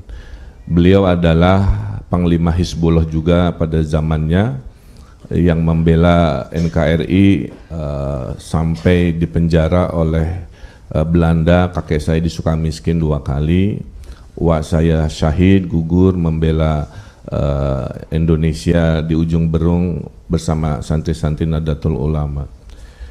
Di dalam pesantren kami, Kiai Haji Muhyiddin kakek saya itu juga mengarang banyak kitab. Salah satu kitabnya adalah judulnya Keutamaan Ahli Sunnah wal Jamaah. Jadi itulah yang diajarkan dan dijadikan pedoman. Saya berislam seperti yang diajarkan orang tua saya dan kakek saya, bahkan mensyiarkan aswaja di dalam kepesantrenan yang umurnya sudah 100 tahun, karena pesantren kami didirikan 1918, jadi tahun ini milad 100 tahun. Maka saya juga bingung, ya. Saya duga dulu ada sebuah kejadian yang mungkin dihubung-hubungkan, yaitu kelompok itu mengadakan acara di sebuah tempat di Bandung. Saya posisi sedang di Jakarta. Tiba-tiba polisi menelepon, Pak Ridwan, ini kemungkinan ada kerusuhan karena ternyata acaranya dibatalkan, orangnya sudah banyak di jalanan sehingga ada bentrokan. Tolong ambil keputusan. Saya kapasitas sebagai wali kota mengatakan, Pak Polisi, pindahkan ke tempat yang secara keamanan itu aman untuk nyawa warga saya. Saya bilang pindahkan aja, mungkin kalau yang kosong ada di mana? Kata Pak Polisi ada di Stadion Sidolik, kira-kira begitu. Ya sudah, geser aja ke sana. Jadi saya mengambil sebuah keputusan atas nama keselamatan, ditafsir bahwa saya memfasilitasi sebuah kegiatan kelompok itu, kira-kira begitu Pak Ustaz. Dari situlah saya berkali-kali sampai saya datang ke Masjid Al-Fajar untuk bersaksi di depan Kiai Haji Atian Ali, sampai saya bersama ibu saya untuk menerangkan. Sebagai seorang pribadi saya agak sedih ya, kira-kira harus disidang, kira-kira begitu. Tapi atas nama kebenaran saya datangi. Tapi entah kenapa peristiwa-peristiwa itu tidak dijadikan ketabayunan di zaman pilkada ini. Nah, makanya saya karena tidak melakukan apa yang dipersepsikan, tidur saya masih nyenyak, Ustaz. Ya, sholat saya masih khusyuk. Beda halnya kalau saya punya aib yang ketahuan, kira-kira begitu. Pastilah saya gelisah dengan bocornya kebenaran yang ketahuan. Tapi kan karena tidak terjadi kebenaran seperti yang dipersepsikan, maka saya tidak mengkhawatirkan. Fa iza azamta fatawakal 'ala Allah. Saya hanya diingatkan syariat itu. Saya sudah bertekad dalam berikhtiar dalam kepemimpinan itu, selanjutnya saya bertawakal.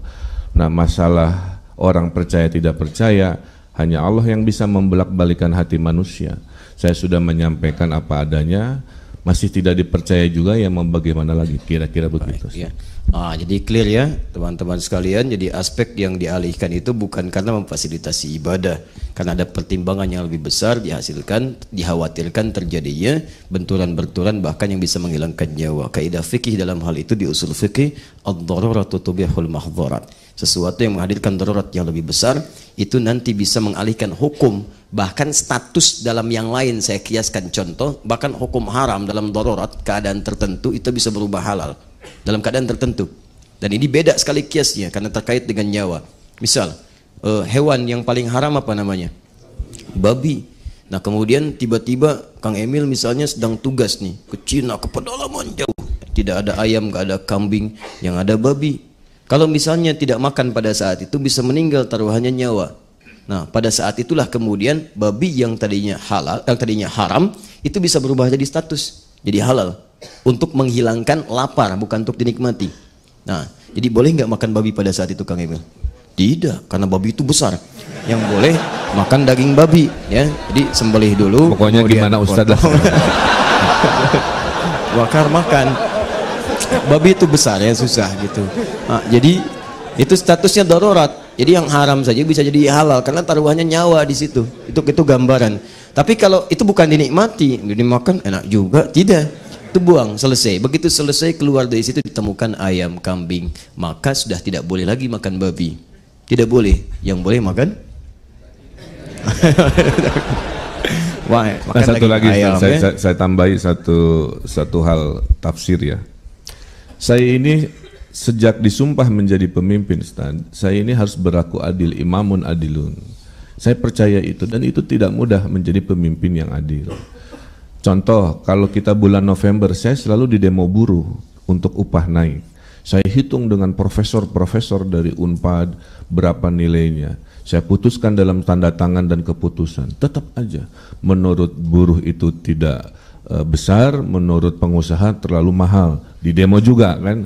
Nah, itu contoh-contoh sehari-hari saya. Nah, saya ini didatangi, Ustaz, oleh kelompok yang non-muslim juga. Dari kelompok agama macam-macam, dari Islam kelompok yang tadi juga datang dalam kapasitas sebagai warga kepada pemimpinnya.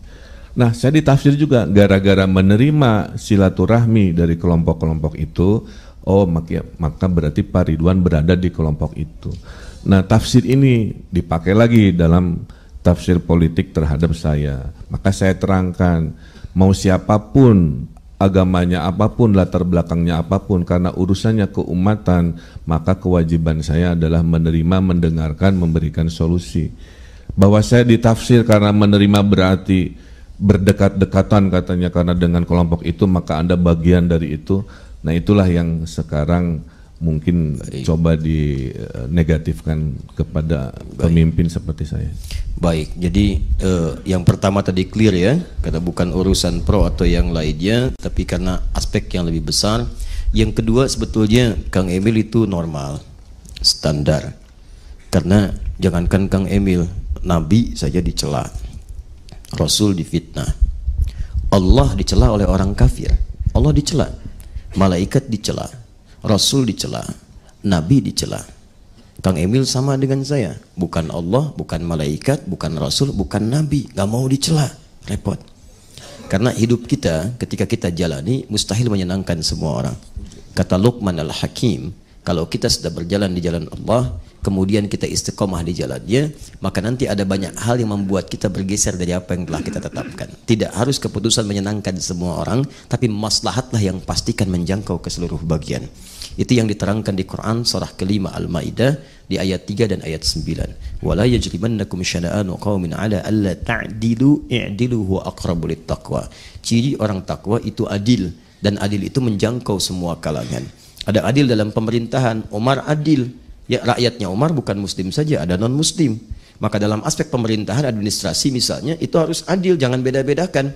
Ya, Pak, tolong Pak, saya mau urus KTP. Apa agamanya? Muslim. Ah, cepat. Pak, tolong Pak, ini Pak. Kenapa? Apa agamanya?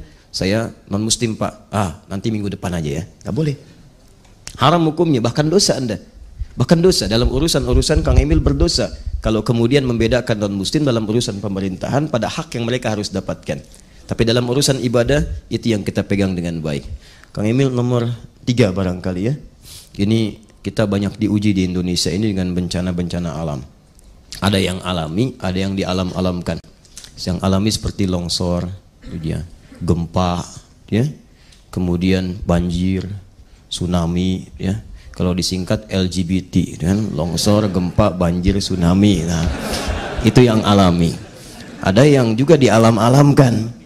Nah, kemudian dibuat tafsiran seperti tadi. Nah, ini gimana katanya Kang Emil dekat dengan LGBT. Nah, sebetulnya LGBT yang mana ini, yang alami atau yang dialam-alamkan? Ah, beri klarifikasi aja langsung mah. Iya, fitnahnya sudah sangat menyakiti hati pribadi, keluarga, dan orang tua ya. Bukan hanya dituding pro, maka dituding pelaku. Luar biasa. Terus saya Makanya Pak Ustadz mohon jaga jarak. Jadi begini asal muasalnya. Saya bilang, ini pendapat saya Ustadz, mohon dikoreksi kalau salah. Saya bilang sebagai pemimpin saya sering ditanya tentang hal-hal kemasyarakatan seperti tadi. Saya jawab, karena saya Muslim, semua yang dilarang oleh Al-Quran saya akan melarang. Sederhana. Ya. Nah, tapi pada saat orang melakukan padahal sudah dilarang, itu kan dosanya ditanggung masing-masing. Contoh, minuman keras itu terlarang ya dalam keyakinan kita sebagai Muslim. Maka saya melarang. Ya, saya banyak melakukan razia-razia dan sebagainya, menutup lebih, ada catatannya selama 5 tahun. Tapi kalau ada warga saya meminum minuman keras di rumahnya, tidak ada hukum formal untuk saya menangkapnya, kecuali dia mabuk di depan rumah mengganggu masyarakat, baru hukum formal bertindak. Nah, terhadap LGBT juga poin saya begitu, saya ikut melarang. Saya satu-satunya wali kota Ustadz yang menutup spa kafe LGBT di dekat Masjid Ukhwah di Jalan Aceh. Saya dengan terang-terangan, dan ini nggak pernah dikutip oleh orang yang memfitnah saya karena kebenarannya akan mengkontradiksi apa yang mereka fitnahkan. Saya ini digugat ke pengadilan oleh kelompok LGBT. Kenapa? Karena saya terang-terangan melarang mereka berkampanye di media sosial. Gitu. Kenapa? Karena mereka sudah masuk ke ruang publik, mengkampanyekan perilaku yang melanggar syariatnya, dan saya punya kewajiban melindungi warga dan umat saya dari kampanye-kampanye itu.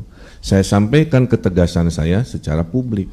Di situ saya dianggap tidak pro keberagaman dan sebagainya. Ada catatannya seperti itu.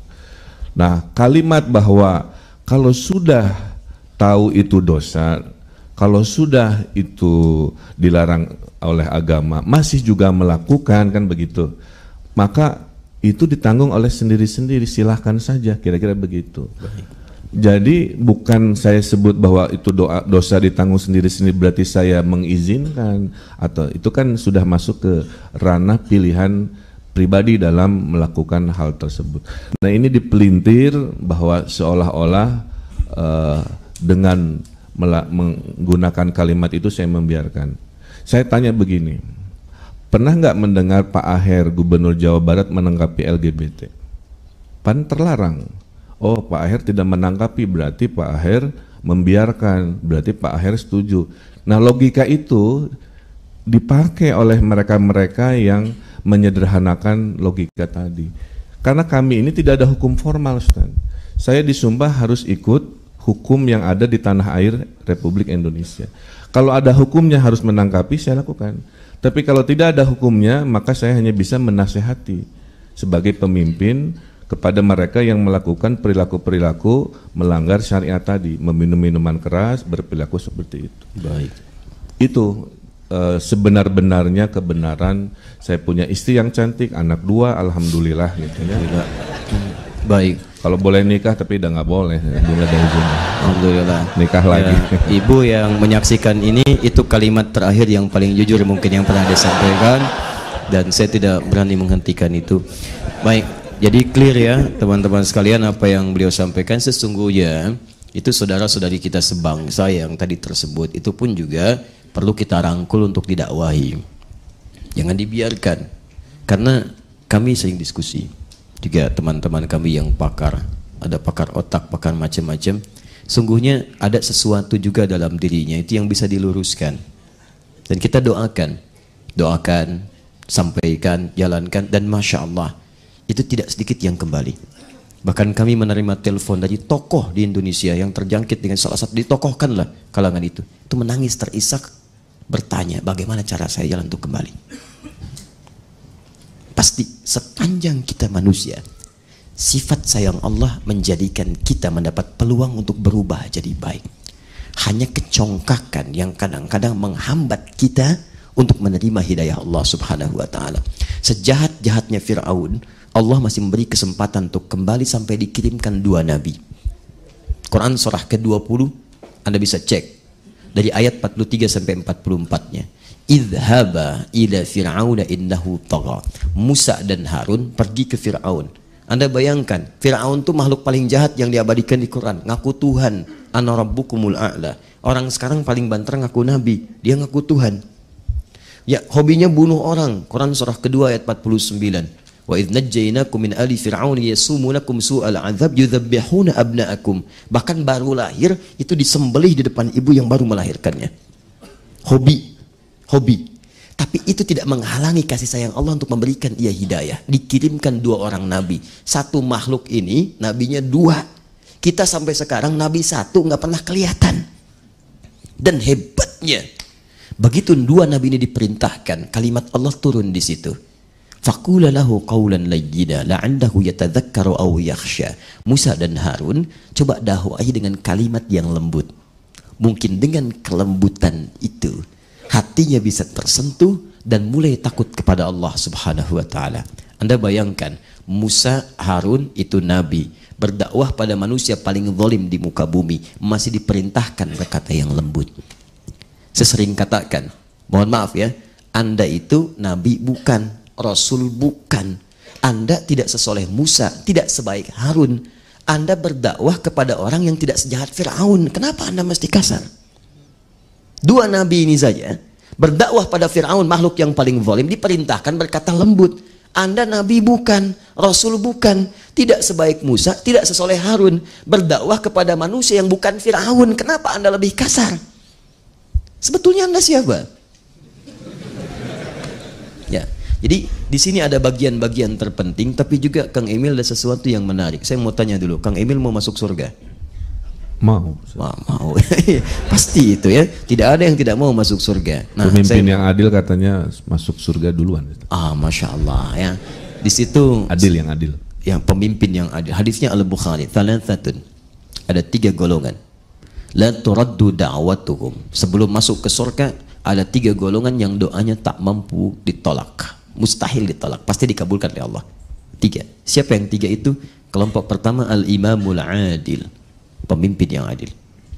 Yang kedua as-saima hatta yuftira. Orang puasa sampai dia buka. Makanya kalau sedang puasa itu banyak doa. 3 da'watul mazlum, doa orang yang terzalimi. Doa orang terzalimi itu lengkap, cepat doanya bisa terkabul. Maka Masya Allah, jika Anda mendapatkan satu di antara 3 itu, barangkali bukan Allah ingin memberikan beban bagi Anda, tapi Allah akan menjawab doa-doa Anda. Kang Emil tadi mendapatkan ujian, fitnah, zalimi, macam-macam. Barangkali Allah tidak berkehendak menjadikan Kang Emil tersakiti, tapi ingin mengabulkan sekian doa yang pernah dimanjatkan.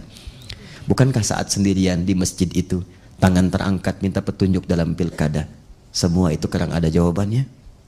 Bukankah tangan saat terangkat minta petunjuk dalam kebaikan, semua itu ada jawabannya? Kadang-kadang Allah menurunkan masalah bukan supaya kita bermasalah, tapi ingin mengangkat dan meningkatkan kualitas kehidupan kita dengan lebih baik.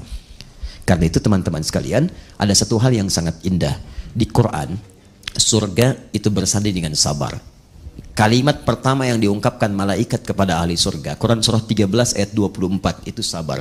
Salamun alaikum bima sabartum. Selamat, kamu bisa masuk ke sini karena kamu sabar. Dan sabar di Quran bersanding dengan ujian. Quran surah kedua ayat 155. Walanabluwannakum bisyai. Setiap kalian yang hidup aku uji dengan berbagai macam persoalan. Minal khauf, kadang khawatir, takut, gelisah dari macam-macam. Ya, maaf, wal ju', lapar, wa naqsi minal amwal, harta berkurang, wal anfus, sakit, kadang sampai sakit. Sakitnya bisa fisik, bisa hati, macam-macam. Bahkan ada yang meninggal. Wat thamarat, hasil kerja keras dirampas orang. Jangan diartikan dengan buah. Kalau diartikan buah, Allah tidak adil di situ. Yang diuji cuma tukang buah, tukang sayur tidak, yang lain tidak. Samarat di situ bahasa balaghah tinggi. Ada orang nanam benih, berusaha naik sampai ke atas. Begitu besok mau dipanen, buahnya dirampas oleh orang lain. Anda ikut tender, sudah siap dari awal, ikut macam-macam ikhtiar, tiba-tiba di akhir disalip orang, diambil semua. Tapi hebatnya belum selesai kalimatnya. Wabasyiris sabirin. Saya berikan kabar gembira pada orang sabar. Ternyata saat Allah turunkan persoalan, indahnya Allah melalui masalah itu bukan ingin membuat pribadi orang bermasalah, tapi ternyata ingin mempercepat ia mendapatkan surga yang ia rindukan itu. Yang paling hebat, Ini yang paling dahsyat. Maaf, Allah mustahil menitipkan ujian kalau Anda tak mampu menjalaninya. La yukallifullahu nafsan illa usaha. Coba cek Kang Emil. Tadi misalnya maaf ada fitnah dekat dengan Syiah, LGBT, bahkan pelaku, bisa ini, bisa itu. Kenapa cuman Kang Emil yang lain tidak? Karena cuman Kang Emil yang mampu, saya tidak. Kalau saya yang dipandang mampu, saya yang akan dituduh seperti itu. Tapi karena Kang Emil yang mampu, Kang Emil yang dititipkan. Kalau Kang Emil katakan, ya Allah, why me? Kata Allah, why not? Cuman kamu yang bisa. Adi Hidayat mah ditahdir aja, katanya udah, itu aja. Sudah, kamu yang bisa. Jadi kalau Anda sekarang pun punya masalah yang besar, Anda jangan mengeluh. Karena hanya Anda yang dipercaya oleh Allah mampu menjalaninya. Kalau Allah percaya, kenapa Anda meragukan diri Anda? Karena itu, di akhir kajian ini, izinkan saya memberikan nasihat kepada Kang Emil. Allah menitipkan kelebihan pada setiap orang untuk bisa meraih surganya dengan semua titipan itu. Ada yang dititipkan dengan harta benda, yang dengan itu dia bisa berzakat, berinfak, sedekah. Ada yang dititipkan dengan pengetahuan, yang dengan itu dia bisa mengajar, setiap hurufnya mengantarkan dia ke surga.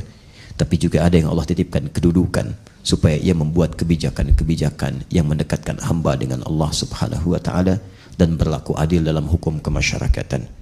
Allah telah memilih Kang Emil pada bagian yang terkait dengan kedudukan, yang dengan itu Allah pilih Kang Emil, bukan pilihan yang lain. Boleh jadi itu jalan menuju Kang Emil ke surga. Maka saya berikan nasihat, jangan sia-siakan titipan Allah ini, karena belum tentu Kang Emil bisa mendapatinya lagi. Jika hanya obsesi menjadi seorang pemimpin yang tidak bisa mengantarkan ke surga, maka sudah banyak yang seperti itu dan Allah tampilkan dalam kehidupan.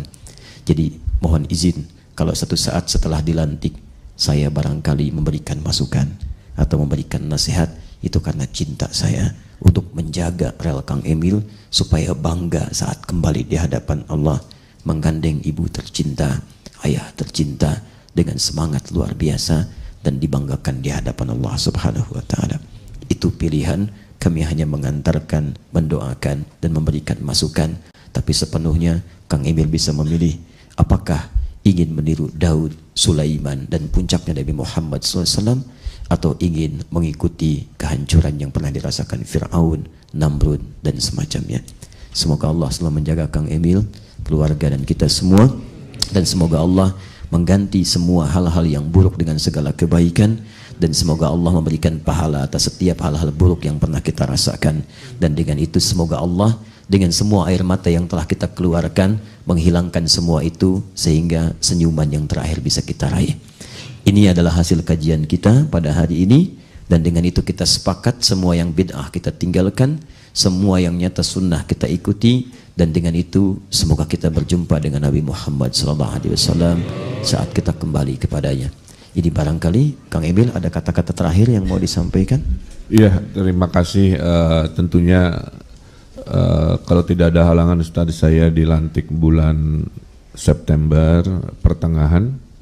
5 tahun saya harus menjadi teladan kepada. Boleh tahan sebentar? Tahan sebentar. Mohon izin ya, ini karena kita ini harus cepat. Tolong beliau hitam D1060 AFS, Karimun biru ya, T1428. Mohon bisa segera dikondisikan kendaraannya, karena ada saudara sebangsa kita yang ingin ibadah jalan masuk ke gerejanya itu terhambat. Ya, tolong dikondisikan ya, dan berikan contoh yang baik. Kalaupun minta maaf, mohon maaf ya, mohon maaf ya, kami bisa mengganggu, dan Anda bisa kondisikan. Brio hitam D1060 AFS dan T1428 Karimun biru. Ya, silakan Kang Emil.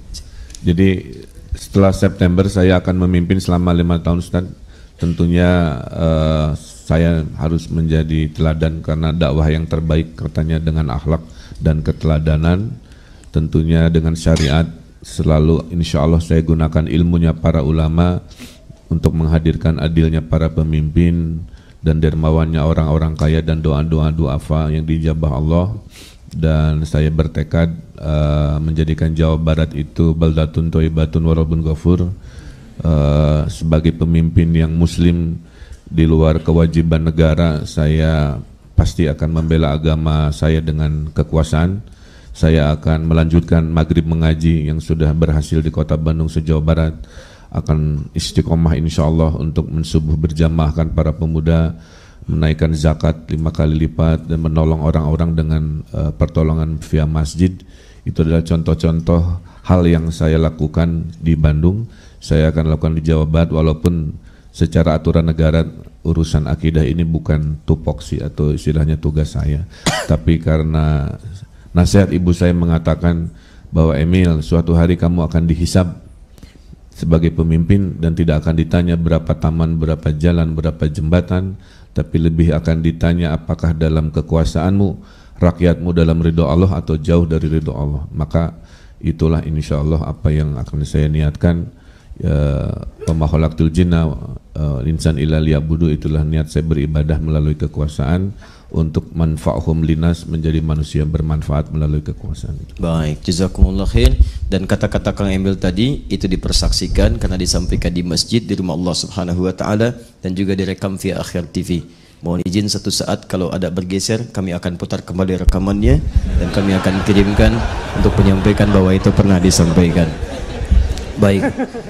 Kemudian kami juga mengajak kepada calon-calon gubernur kemarin yang mengikuti pilkada, baik dari pasangan Asyik ataupun ada Hasanah ataupun Dua Didi dan sebagainya, kami mengajak sudah waktunya untuk berrekonsiliasi, membangun visi-visi terbaik. Ide-ide Anda mungkin yang baik bisa dipadukan sehingga bisa diterapkan di Jawa Barat. Sudah selesai. Kemudian waktunya pertarungan, tiba saatnya kita membangun bangsa. Bangsa ini sudah lelah dengan segala intik-intik pertarungan dan sebagainya. Kita bangsa besar, sumber daya besar, dan saatnya menunjukkan pada dunia dengan segala kebesaran yang Allah titipkan kepada kita semua.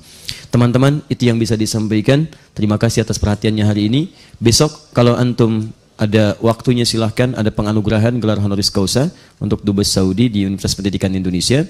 Sekaligus kami juga insya Allah akan menitipkan kurma, itu ada 400 dus. Kami sebagian titipkan kepada satu saf, kemudian kami titipkan kepada saf muslimah.